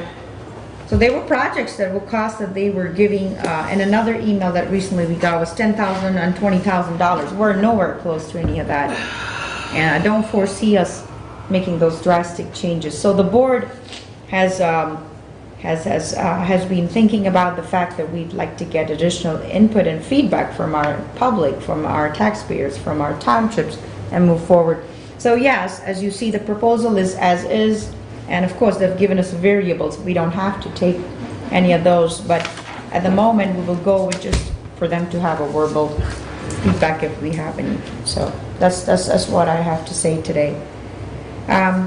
So moving forward, I'd like to move forward with, yesterday was a very busy day, and I just want to tell this Board of Commissioners here that our townships have been very busy with District 5, and so have the committees have been very busy. Now, when our committees are very busy, our townships are obviously scheduled for projects, and they're busy as well. Yesterday, I had the opportunity to be at the swearing in for the new sheriff at 4 p.m. And so the new sheriff, which is Scott Hotshire and Under Sheriff Nate Lambright, they've been sworn in at 4 p.m. and just kind of bringing this to you guys that, you know, our law enforcement has always played a great advocate of comprehensive knowledge of, you know, integrity and public safety. So for our Hillsdale County. So this is a great addition. I personally feel as a board liaison to the Sheriff's Office, I take pride that without any doubt that our new leadership with Sheriff Scott and Under Sheriff Nate will prove strong leadership and mentors to the county. And just wanted to bring notice to this board and our taxpayers is that the new leadership has keynote credentials which are noteworthy, and one of them is being an extraordinary asset. So our Sheriff's Office plays a great role, and our Office of Law Enforcement will serve well, and so make no mistake that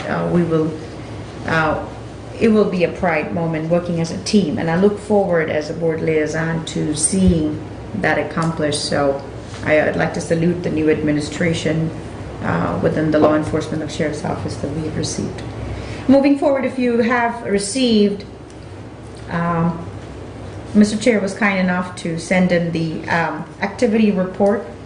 I think it came in late, and so far it's been consistent with the way the issues have been in regards with the COVID-19.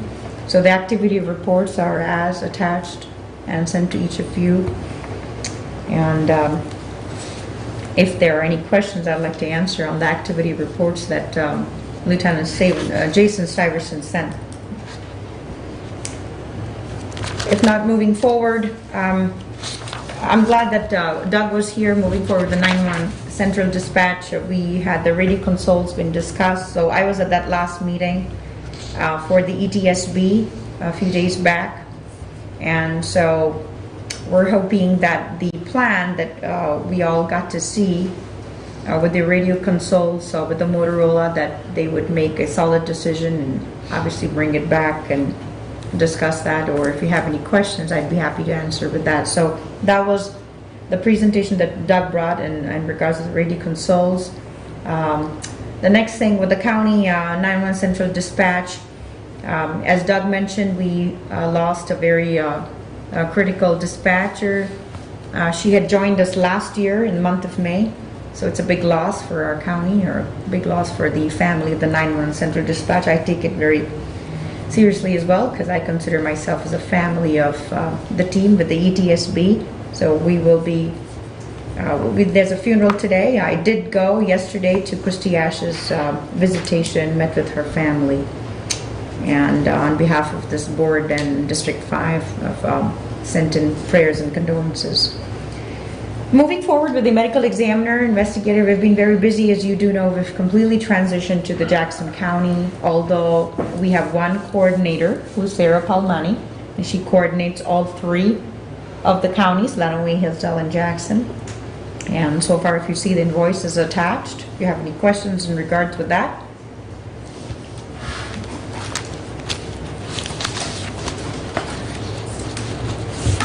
I'll give you a moment to look at it.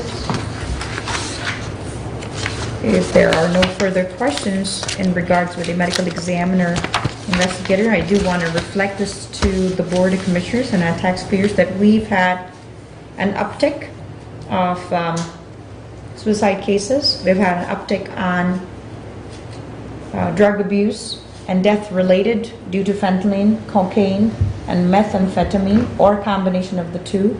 So these are the 2 upticks lately found within the medical examiner investigator team. So with that, I conclude my report. If there are any questions that I could take care of today, I'd be happy to answer. Any questions from Emerald? All right, thank you, Commissioner. Julie, you're up next. I'll start with the resolution, 20-084. And of course, Ruth, do you have it printed out? Can I borrow it? Thank you. My phone is small. To the Honorable Board of Commissioners, we, the Facilities, Technology, and Economic Development Committee, authorize Randy Finley, Facilities Director, to sign the 5-year renewal lease agreement between Hillsdale County and Michigan Works Southeast, located at 21 Care Drive, Hillsdale, Michigan, 49242, commencing on October 1st, 2020, for an annual rate of $51,333.75, with a base rate of $5.75 per square foot for the common area maintenance expense, which is also noted as CAM. I Respectfully submitted, Julie Gaines, Chair. Sorry, and I support that. Thank you, Ruth. Thank you. I have a comment about this. We gotta get a second, don't we? She just seconded it. Oh, yes, All sir. right. I think that this here, look at this, Okay. $5.75 per square foot.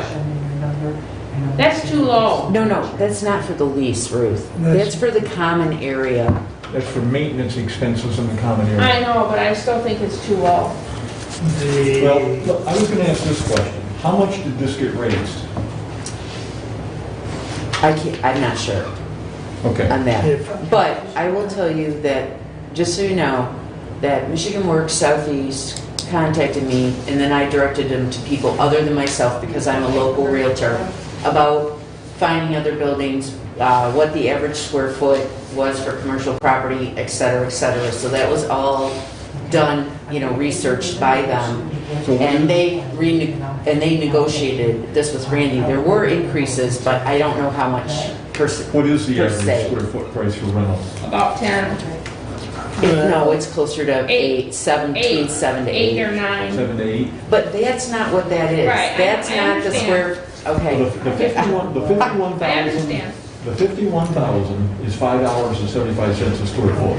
No, No, no. the 51,000 is for the office square footage. I understand. Yeah. But if you take the office square footage and divide it into that, you get $5.75. Then there's another $5.75 for maintenance of the common area. the Oh, I see what you- I- utilities, and so okay. forth. Yeah. I see All what right. you're saying. Yeah. Okay? So my question, I guess, is this. The 575, which is, they're the same number, so we gotta keep them Okay. separate for Yes. the rent. Okay, That's low. If $7 to $8 a square foot is what everybody's getting, then we should be getting more than 575. Right. But I don't know the other 575, the one for the common area. I don't know if that's typical with other rents, or if you pay other rents and you pay $7 or $8, does that cover the whole kit and caboodle? You know? it would, Covers it it all. would generally cover the whole kit and caboodle. Cover So it all. on the level, we're getting basically what everybody else is getting locally, the Well, average. So, going back a few years ago, when I had Dave Pafka look at Yes. You know, when I thought we were getting close to a new deal with the DHHS until the change of administration. but Right. Be it as it may. At that time, Dave told me that, you know, the CAM, if you're charging for the common areas, was anywhere from about, if I recall correctly, I think anywhere from about 475 up to 6. Okay, So that's kind of the ballpark number. so that 575 is reasonable. Yes. As far as the square footage for the office space, we're low, but also Dave clarified that if you're doing an inclusive lease, his number was up there between that $10 and $12 range. So that's inclusive, that's not separating out the office space and the common space. Okay. So by doing the common space and the office space separate, we're probably somewhere close to that $10 number. We did doing them separate, we're 1150. Well, true, 575 and 575. but I don't think the common space square footage, I'm not sure, does it spell out? I don't recall reading through it if the square footage was. Okay, well, that's fine, I get that now, Yeah. that makes sense. Now, my only other question is, I didn't see anything in there for any kind of an inflationary increase. 5 years is a long time. Okay? Is there anything, and have we in the past with other entities said that after 2 years it'll go up a quarter square foot, or it'll go up 50 cents, or whatever?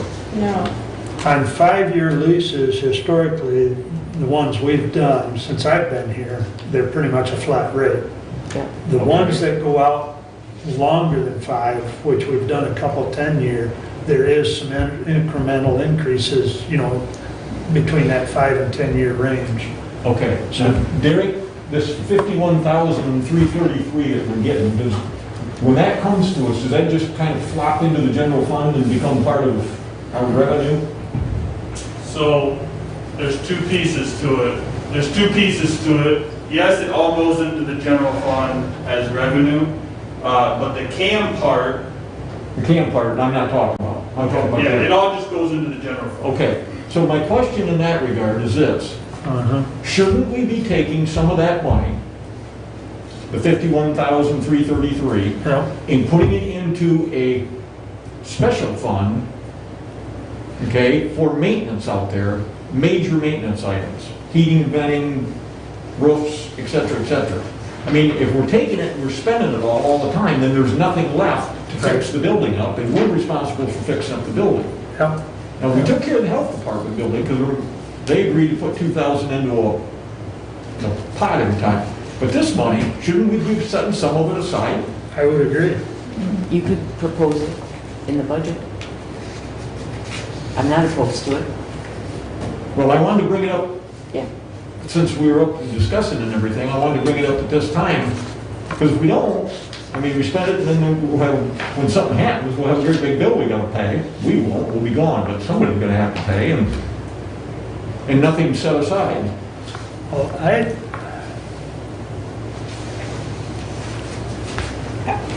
I think it should be put aside and thought about to just Now, is put that for Michigan that Works in fund. the, I'm sorry, is Michigan Works in the same building as Lifeways?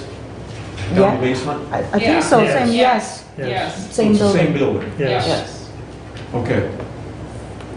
If we're gonna, if we think we might wanna do this with Michigan Works, then do we also wanna do the same thing with Lifeways? Yes. I would think I that'd be think so. appropriate. Yeah, And I think it'd be appropriate to put an amendment on this so that it's designated right now, because if we don't do it, when are we gonna do it? You know, we designate a certain amount of that 51,000 to go into a maintenance fund for that specific building. Well, how much do we charge rent for Lifeways? Do we know, Commissioner? I don't know off the top of my head. I don't either, And Derek. that was new this year because it's going to increase because they took over the other space. Yeah. So, I'd have to go look. I know, yeah, I don't know it off the top of my head. That agreement's already been signed, but that's not gonna preclude us from saying we wanna put 10% of those dollars aside, you know. rather than it just going into the general fund, as you've said, you know. Well, this is a contract, right? So I don't think we want to, No, Monkey with no, that. we don't, no. So we need a separate This is a motion. budget, this is a why don't you budgeting find item. out how much we're getting in rent from Lifeways and put it together with this rent and bring it back at the next meeting?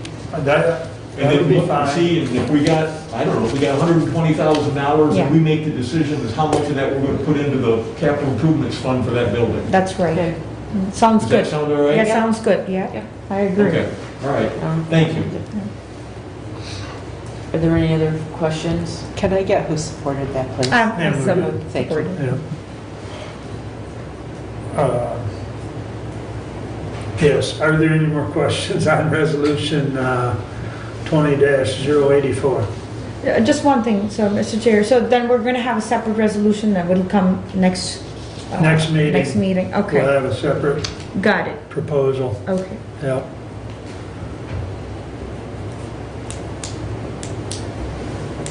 Okay, anything else? All those in favor of 20-084 as presented, signify by saying aye. Aye. Opposed? Resolution passes. Thank you. Please continue, Julie. The next thing I had on here was, when we went to, we passed a resolution several weeks ago at a meeting for the repair, based on the estimate for the repairs to the Park House bathroom. And when the contractor got in there and into the flooring system underneath, of course, there was much more extensive damage than he had anticipated without tearing the floor open previously. And so it did, the cost to fix it did overrun $216 more than we had allotted for the repairs. So I want to propose that we go ahead and pay that extra $216,000. How much? $216. I don't know why I said that. If you've already motioned it, I'll support it. Thank you. Okay. I was just trying to look back and I can't seem to locate the one. Jody will have to look back because we'll I just think it was attach. like just We'll under, It's a separate Yeah, I resolution. remember Don't you that want it to attach was... them? They don't have to be No? attached. Okay. It was about the stove, right? The 1955 Yeah, repair it for was the just under toilet flooring. $2,000, Okay. and Yeah. now the total's like $2171. Okay. Okay. Okay, As I but the recall. difference between what we passed and what they charge is $216. Got it. That's the number I got from the road commission, or excuse me, the So parks. so we just need to allocate another $216 to pay off the The work bill, that's been to done. pay it in full, yes. Okay. And the work has been completed, and it's, they did a very nice job on it. So it was the repair, the toilet replace and the flooring? And the flooring. Okay, Yeah. all that. That And was the new where the stove. cost And the overrun stove as was. well, right? Yes, but this was for the. They can't come up with that money out of the Hillsdale Community Foundation pot of money they got? $216. Remember they got that money with the I do. Community Foundation? I do, but with all the short runs, with not being able to rent out the community center this year, they would rather use that money for a different project on the park. Any further discussion on the motion? The motion is, To pay the extra $216 for the cost overrun to the Lewis Emery Park House. all those in favor signify by saying aye. Aye. Opposed? No. So it passes 4-1. We'll pay the bill. No offense to you, No, that's No. okay. I understand as well. pouring money into a rat hole, and the more you pour in, the bigger the rat hole gets, so you need to tear it down. Yeah, but that would also cost a lot of money, just demolishing the whole thing would at least cost $50,000-$60,000. Well, and Randy and I went there, if you recall, and, looked the place over, and we feel like it's still a quality 'Cause place. There's didn't been a we- lot of stuff done to it over the years. Didn't we just replace the roof? Yes. About a while back? Yes. So this, Yeah. Oh, It's still a good property, it's still a solid property. It just, we have a long-term renter who is not a complainer, so sometimes they don't ask for repairs until it's really, really needed. And that's not always a good thing, so we're keeping a closer eye on it as far as inspection goes.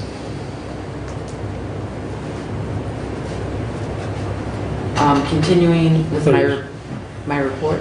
yep. as you- I attended a Zoom meeting with the EDP, the Parks, obviously, and Road Commission meeting.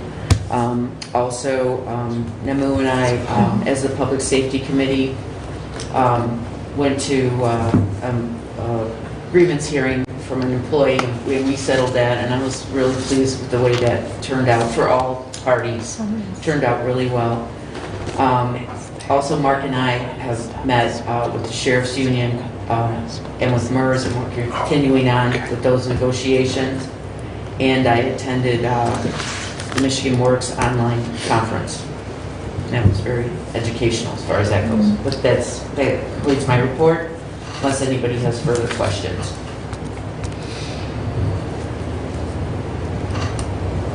Any questions for Julie? Hearing none. Bruce? Okay, first, we applied for $600,000, if you remember, for essential workers, and we got word from the state that we received $300,000. We got half of what we were promised, which is part of the reason I said in the past, we need to be really careful about things, because just because they say we're going to get something doesn't mean we're going to get it. And of the $300,000, $60,000 of it's going out to 911. So we're ending up with 240.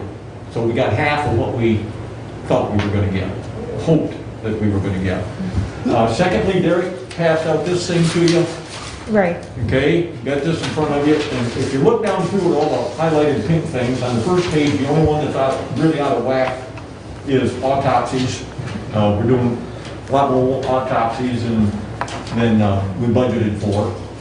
And over on the second page, the health insurance is about 40,000 over whack, over budget.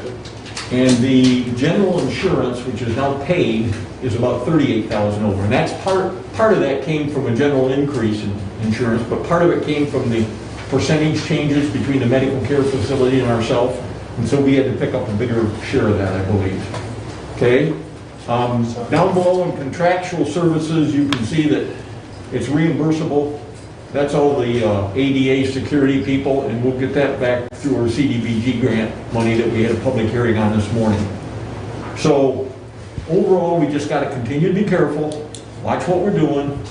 The state budget's supposed to be done this week. Then we'll know what's going to happen with revenue sharing, although MAC has told us that they've been told that there's not going to be a cut to revenue sharing for next year. Okay? But that promise doesn't mean diddly squat, because it's an appropriations, and if we get halfway through next year and the economy's falling apart again, they can whack it just as quick as not. So we just got to be really careful. That's about all I have there. Derek, do you have anything to add to what I just said? No, sir. Okay. We keep trying to get the COVID monies in line and make sure that we're accessing everything that we can access, and we're doing the best job we can there. So, AAA, they're putting their budget together, and they want to spend a lot more money, hire more people, and it's always difficult because do you really need them, or is it nice? Is it a need, or is it a want? And that kind of thing. So we're trying to figure that out. And that's all I got. Oh, I went to a med control meeting. And this year so far, through the first 8 months, we've had 26 stat transfers out of the hospital. That's where the hospital calls 911 direct because somebody is deathly ill. There's been 26 of them in the first 8 months. So that's about 3 a month. So that's not bad. One of the concerns was that the hospital was going to take advantage of it. And they obviously are not taking advantage of it. The other thing is there's a Narcan protocol now that they discussed. If an ambulance goes out to a house and somebody's OD'd and they pump them full of this Narcan to bring them back from death, they can, leave Narcan at the house, so it's there for the future. The concern is liability. If the ambulance service is going to be liable, which is understandable. They're looking into that. They don't believe it is, but they're trying to make sure that everything is hunky-dory in that regard. The ambulance services aren't left hanging out to dry. And then finally, the helicopter calls protocol, they're going to look into that. They didn't go into a lot of detail, but apparently when EMTs went out, ambulances got called, helicopters got called, and they're not quite sure they should have been called, and so they're looking into that whole protocol about what's appropriate, what's not appropriate. They're not attacking anybody, they're not saying anything was wrong, but they want to look at the whole protocol that's set up so that they make sure they've got everything covered. And a protocol is basically a list of instructions for the people to follow who go out in the field. So that's it. I have a quick question now. So, on that page 2 of the expenditure, the August expenditure, that is on the contractual services with the ADA security, wasn't some of the COVID money supposed to go into the ADA security project? Yeah. So, what's with the red? What's this It's is red page? because we've overspent that line. So, We haven't got any COVID money yet. We've overspent that line okay, by $8,000 from the original budget. We Okay. anticipate getting COVID money back through the CDBG grant, and that would be covered, it wouldn't show up here, but it would show up in a revenue account.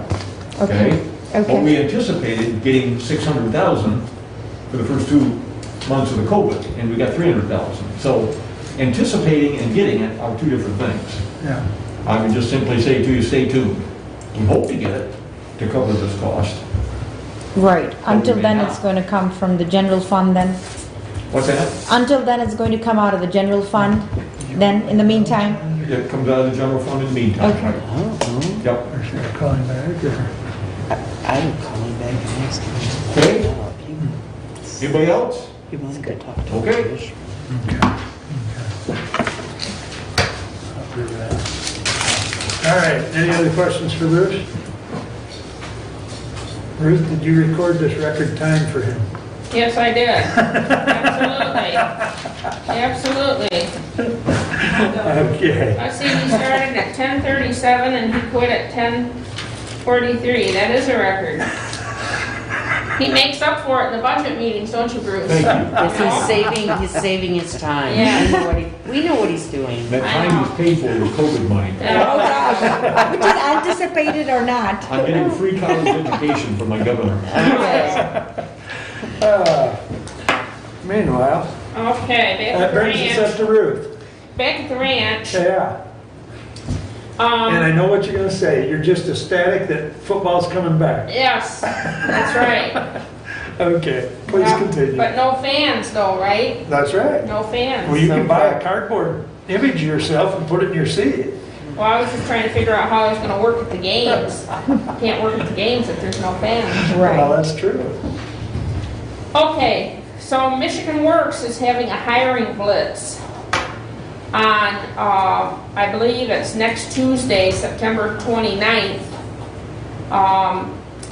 So if you know somebody who is looking for a job, what they need to do is go on the Michigan Works website, which is www.mwse, which stands for MichiganWorksSoutheast.org, and register. It's on September 29th from 9 in the morning until noon. And there's going to be 30 employers that are actively hiring, and it's a hiring blitz for people that are looking for a job.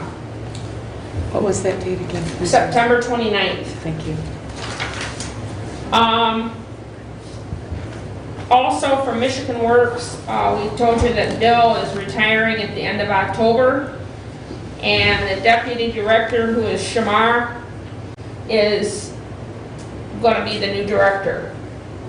He's going to be taking over. We did have a Michigan Works meeting that I was on, and They did talk about the Futures for Frontliners program, which is the scholarship fund for essential workers to get a college degree. We talked about that during the meeting. The Michigan Works website has been redesigned. We talked about that. And that was about it on that meeting, that and the hiring blitz. And then we had a Human Services Network meeting. Hillsdale County Community Foundation's Giving Day is going to be on December 1st this year. The Share the Warmth Homeless Shelter is going to open up on November 1st this year. And then we talked about the census, and Hillsdale County's self-response rate for the census was 65%. Now, that's self-response rate, so now there's people going out and calling on people's houses and knocking on doors to try to get more people. So our total response rate for the census is going to go up eventually, once everybody gets counted. Do you have any comments about this, Julie? Do you know anything Just more? that they're continuing to work on it, and When's it going to be done? it's supposed to be done by 30th. the end of the month. Okay. And on September 28th, Community Action Agency is opening back up by appointment only. So, other than that, I have been working with Derek and Bruce and the department heads and elected officials, and we're going around and we're calling on everybody on the budget, and we're working on that. And I'm also working on suicide prevention, and I'm also working on Lifeways, which I have something to talk to you about to do with Lifeways before we go home today, after we're done. So unless there's any questions, that's my report. Any questions for Ruth? That was longer than my report. Both of you are recording each other's Yeah. time frame. Yeah, I just have a quick Just comment. saying. Just saying. Might have to get one of those clocks like they use in chess games. so I Right, can- that'll startle us. Go ahead. Just a quick comment. Gotcha. Commissioner Brown, I just want to thank you on that, because just yesterday, how ironic that you brought the response on the census, because I know they had increased the deadline from April to June and July, and now it's extended to September. So now this is very critical for the input within our master plan, the census. And so with that, I probably will have to catch up with you a little bit in regards to the statistics, the data, percent, in regards to the census response, so that we can apply it within the master plan. So that's all I wanted to comment on. I went to Scott's swearing in yesterday also, and Namrata was there and I was there. Then I also went to the funeral home for Christy, and Namrata was at that too, so was I. Good. Christy is the, and you were there too. I was there too, I saw yes. Julie there too. Yes. Christy is actually the church that Julie and I go to, our secretary. It's her daughter, Christy is her daughter. Mrs. Jones, oh, Yes. yeah. So yes. It's Big busy. loss. It Yes, is, it yes, is. big loss. Okay, anything else for Ruth? Okay, thank you. Flu shots. I believe the hospital has them, but call, and I'm not sure. They did have a free day, I think it was last week. I went to that. Okay. It was good. That was a drive-through. Yep, the health department, you can call out there, and I think they're doing it by appointment, but call out there, they've got the vaccine Some available of as the well. local pharmacies have it too, Yep. a free flu shot day. Yep, so 'tis the season, and I know, not that I agree with everything the governor says, but she is promoting getting your flu shots, so it's one less thing you've got to worry about, and one less thing to clog up the hospitals with, anticipating a potential surge, which Fortunately, you see in your report, and I've been sending you out the reports from the health department, Hillsdale County has been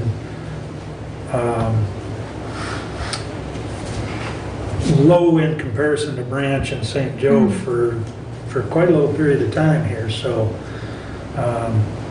staying vigilant is a good thing, but hopefully we don't see the spike that everybody has talked about.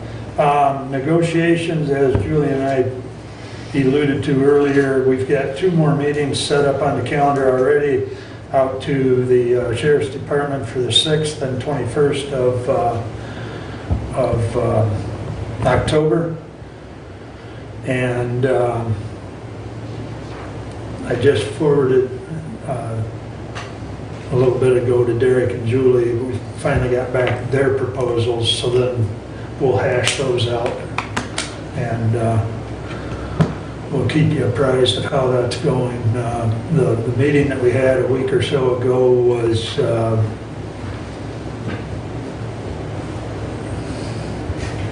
yeah, I don't even know how to say it other than the fact it was A meeting. a meeting. Thank you. I'll leave it at that. The other thing I wanted to mention, and Doug and I spoke about this, I believe it was Saturday.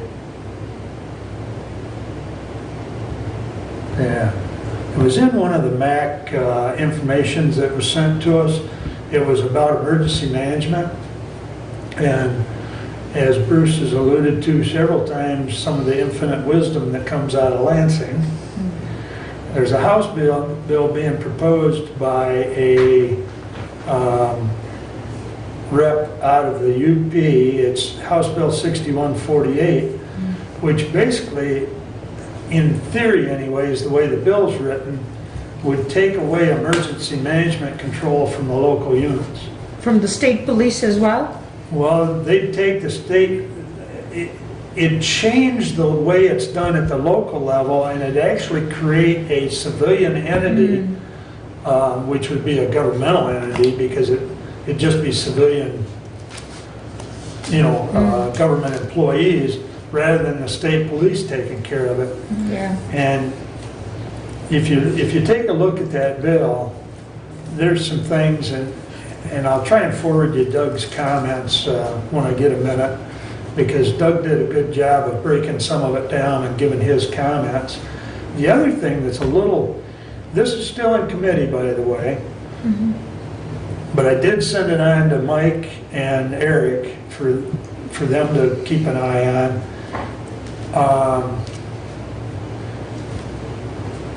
But the hearing that was held a week or so ago, only 2 people testified, 2 different emergency management directors, and one of them was from Midland County. And one of the directors that testified was from Midland County, or it was the city of Midland, one or the other, because as I was talking to Doug, so each county has an emergency management director, but then cities over a certain number, and Doug couldn't remember when we were on the phone the other day whether it was 10,000 or 25,000, but they also have an emergency management director. So you've got more than 83, easily more than 83 emergency management directors throughout the state, and only 2 testified. And some of the testimony, especially the one from Midland, Doug said was very lopsided, because they didn't feel everything went right when they had their catastrophe earlier this year. And so I think it was kind of sour apples, type testimony.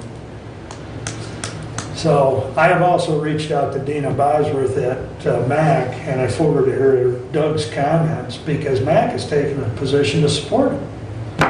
But I think it's another overreach as far as the state trying to take away local control. At least that's the way I interpret some of it. I agree with you, Mr. Chair, because I was doing a little bit of research, and I know that bill, what you're talking about, it concerns me, because I talked a little briefly to a couple of my townships about it. That bill that you're talking about, 6148, Yep.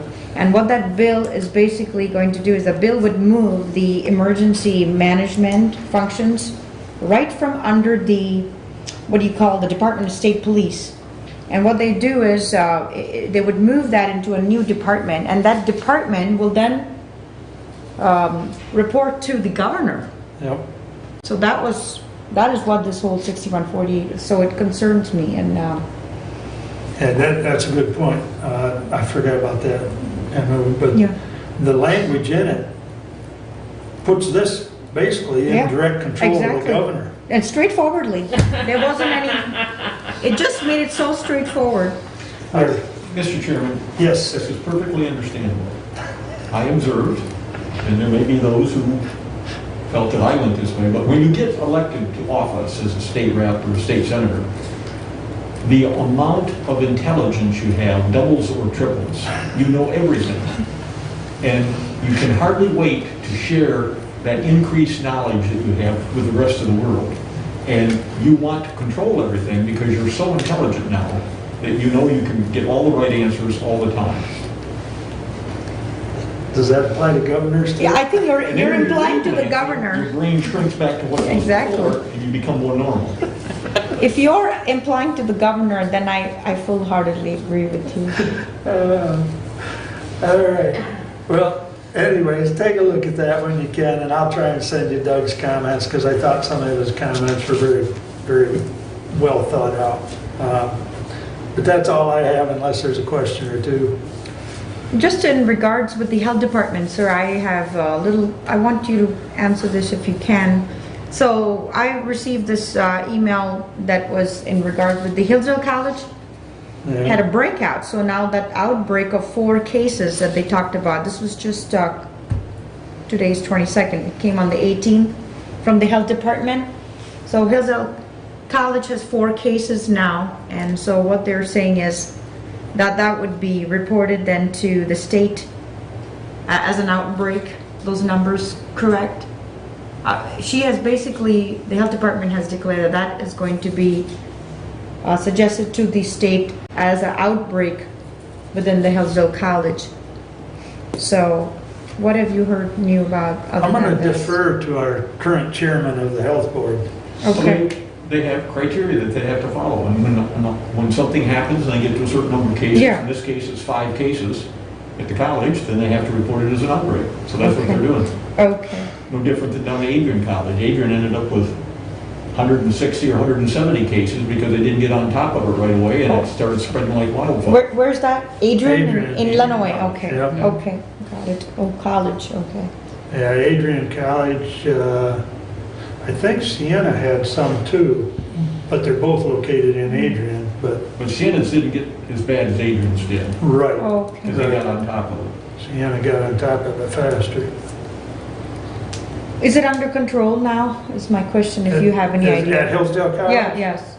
I haven't seen anything further. She asked if it was under control at Hillsdale. No way of knowing. Okay, Yeah, okay, so, It'll get under control if they start adopting social distancing, wearing masks, and washing your hands. They can get it under control quickly. But if you let it go, it only takes 2 or 3 days, and those 5 people that were sick have now infected another 80 people, who are now infecting other people. So you gotta get on top of it right away, and that's the reason when you get to a certain threshold, they declare it an outbreak, and just to bring everybody's attention to the fact that you better get your act together and start doing things more properly in terms of controlling the virus. gotta be careful, yeah. Rightly said. okay. Very good. Thank you. Public comment. Anyone wish to address the board at this time? No? Brad?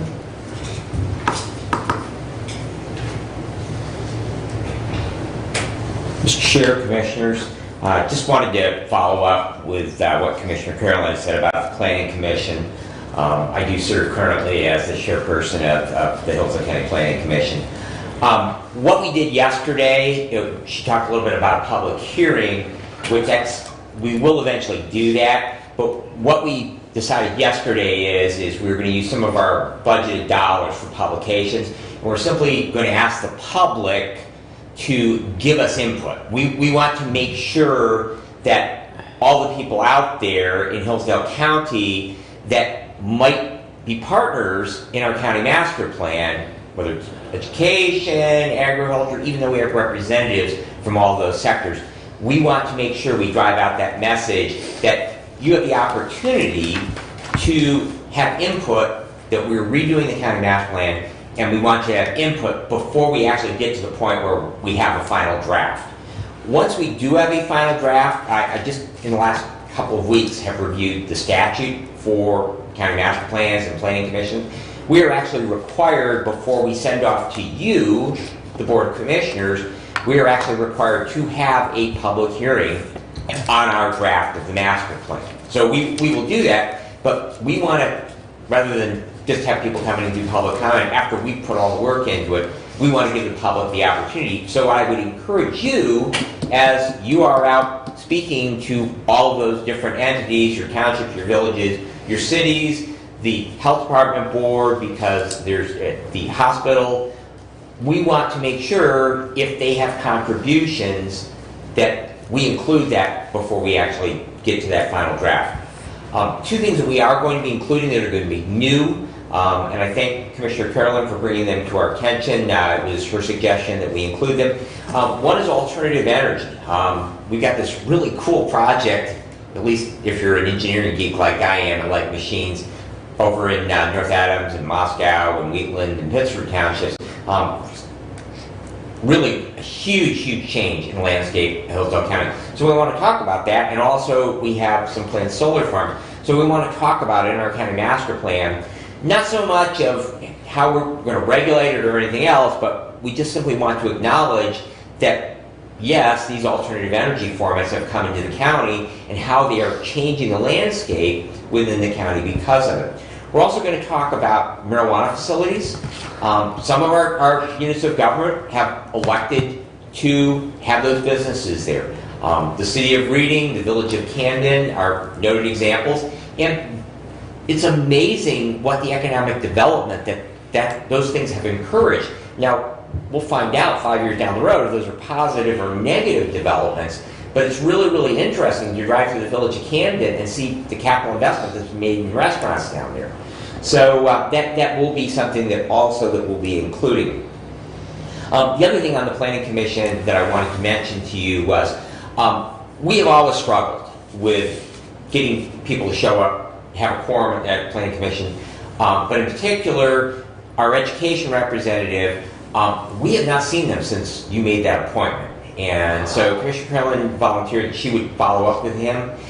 But if that we don't get that person engaged, because as I say, we have not seen them, and there's actually doing this master plan, there's a significant contribution from the education sector. So we really need to have that person there. So anything that you can do to encourage that would be very helpful. The other thing is that we... the ISD superintendent? Troy Yes. Real, that's right. Yeah. Haven't seen him from day one. Right. And the other opening that we have is natural resources. And that, evidently, the person from the ASCS, they feel there's some form of conflict of interest. They didn't want to be involved. So we reached out because we also, your ordinance says we can have someone from one of the nonprofit conservation organizations, i.e. the Conservation Club. We reached out to them as well, and so far are not really getting any responses. So anything that you can do for us to help spread the word, we need somebody from the natural resources sector, and we would greatly appreciate if you could find somebody to do that and get them appointed. Commissioner? We had the lady from the Conservation District that just did the electronics collection Alyssa. and what about Alyssa her? She might be an excellent person. We'd be delighted. If you could reach out to her and encourage her to apply, that would... Contact information for her? I I probably have it It's in the somewhere. letter that was in our packet when they Okay. were asking for, Okay, I don't know, I just thought of her when you No, were that, saying we would be Yeah. delighted. We just Okay. need that person because, we have to have 5 people for a quorum, and we seem to struggle to have that every month. And again, we need that input from the master plan. so was Jason Natural Yeah. Resources?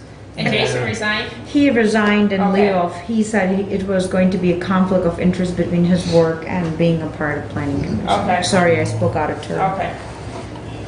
So, Okay. thank you very much. Yep. Thank you, Yeah, Brad. thanks, Brett. Stephanie, anything else?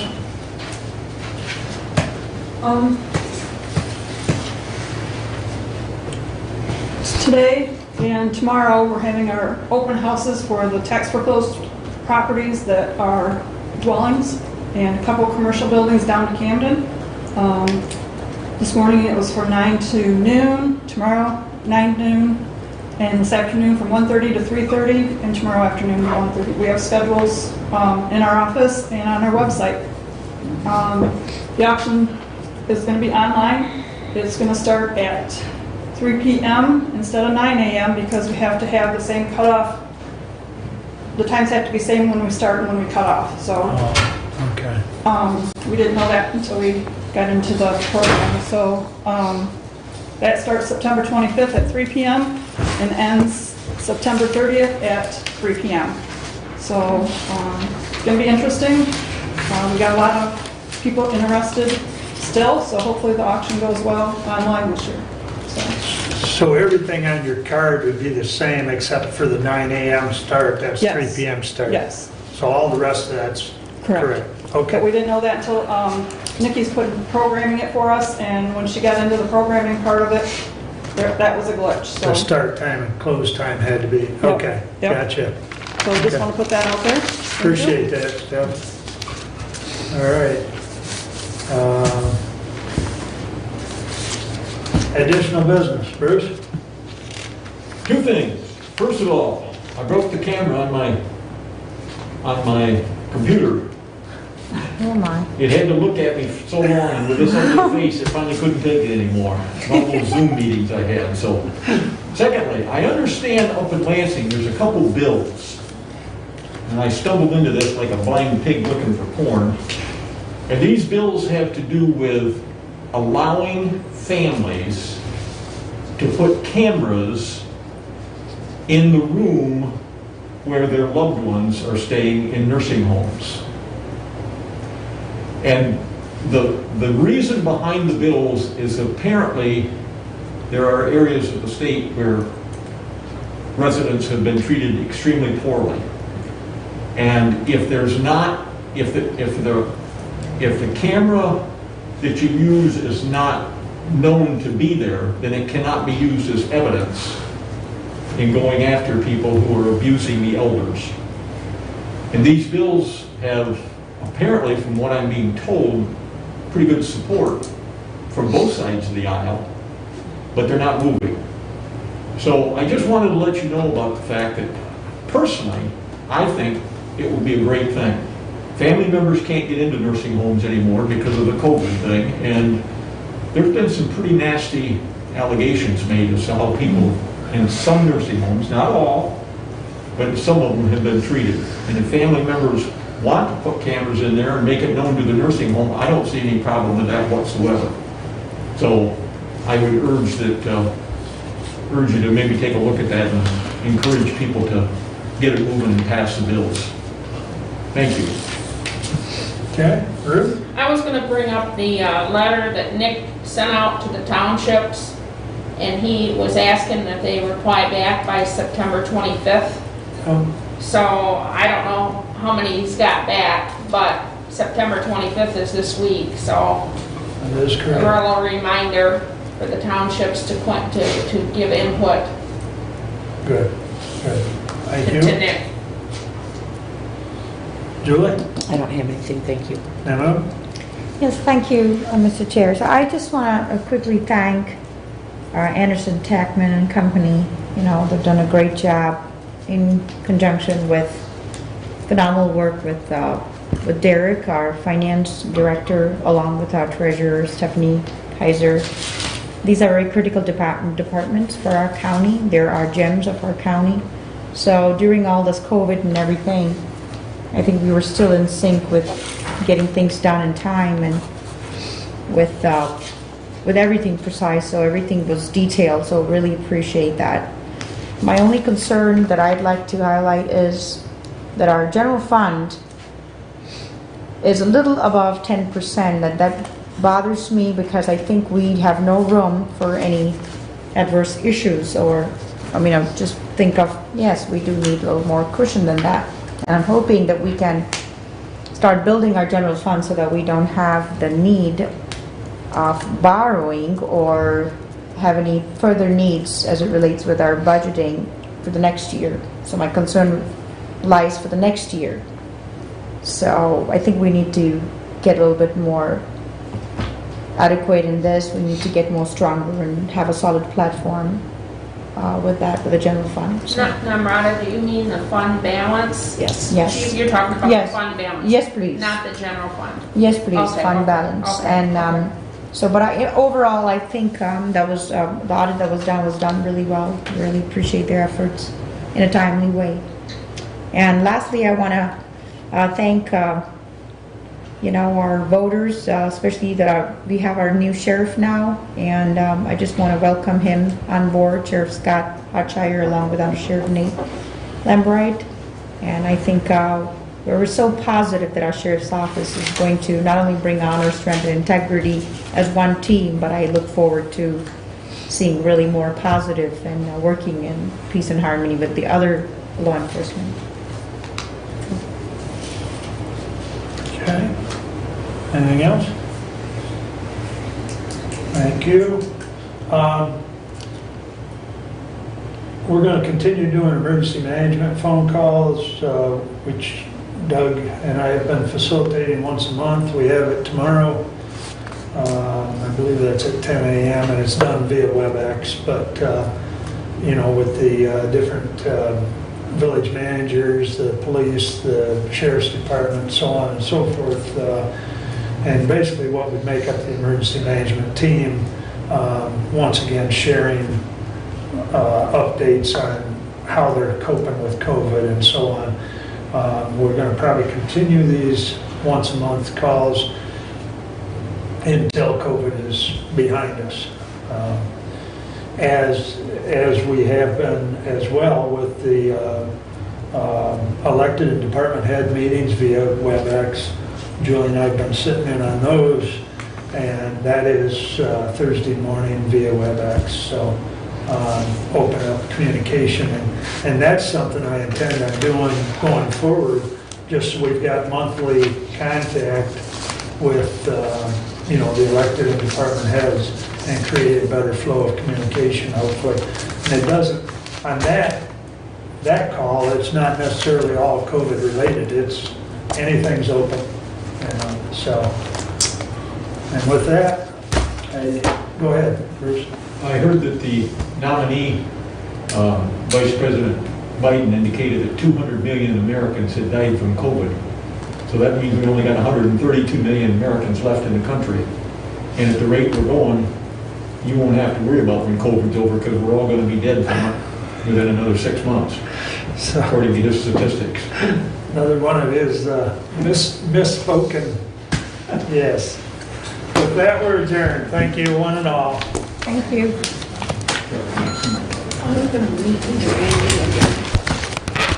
Don't go anywhere, because I want to talk to you for a second. Okay. Okay, I just think we can do next week, we need to.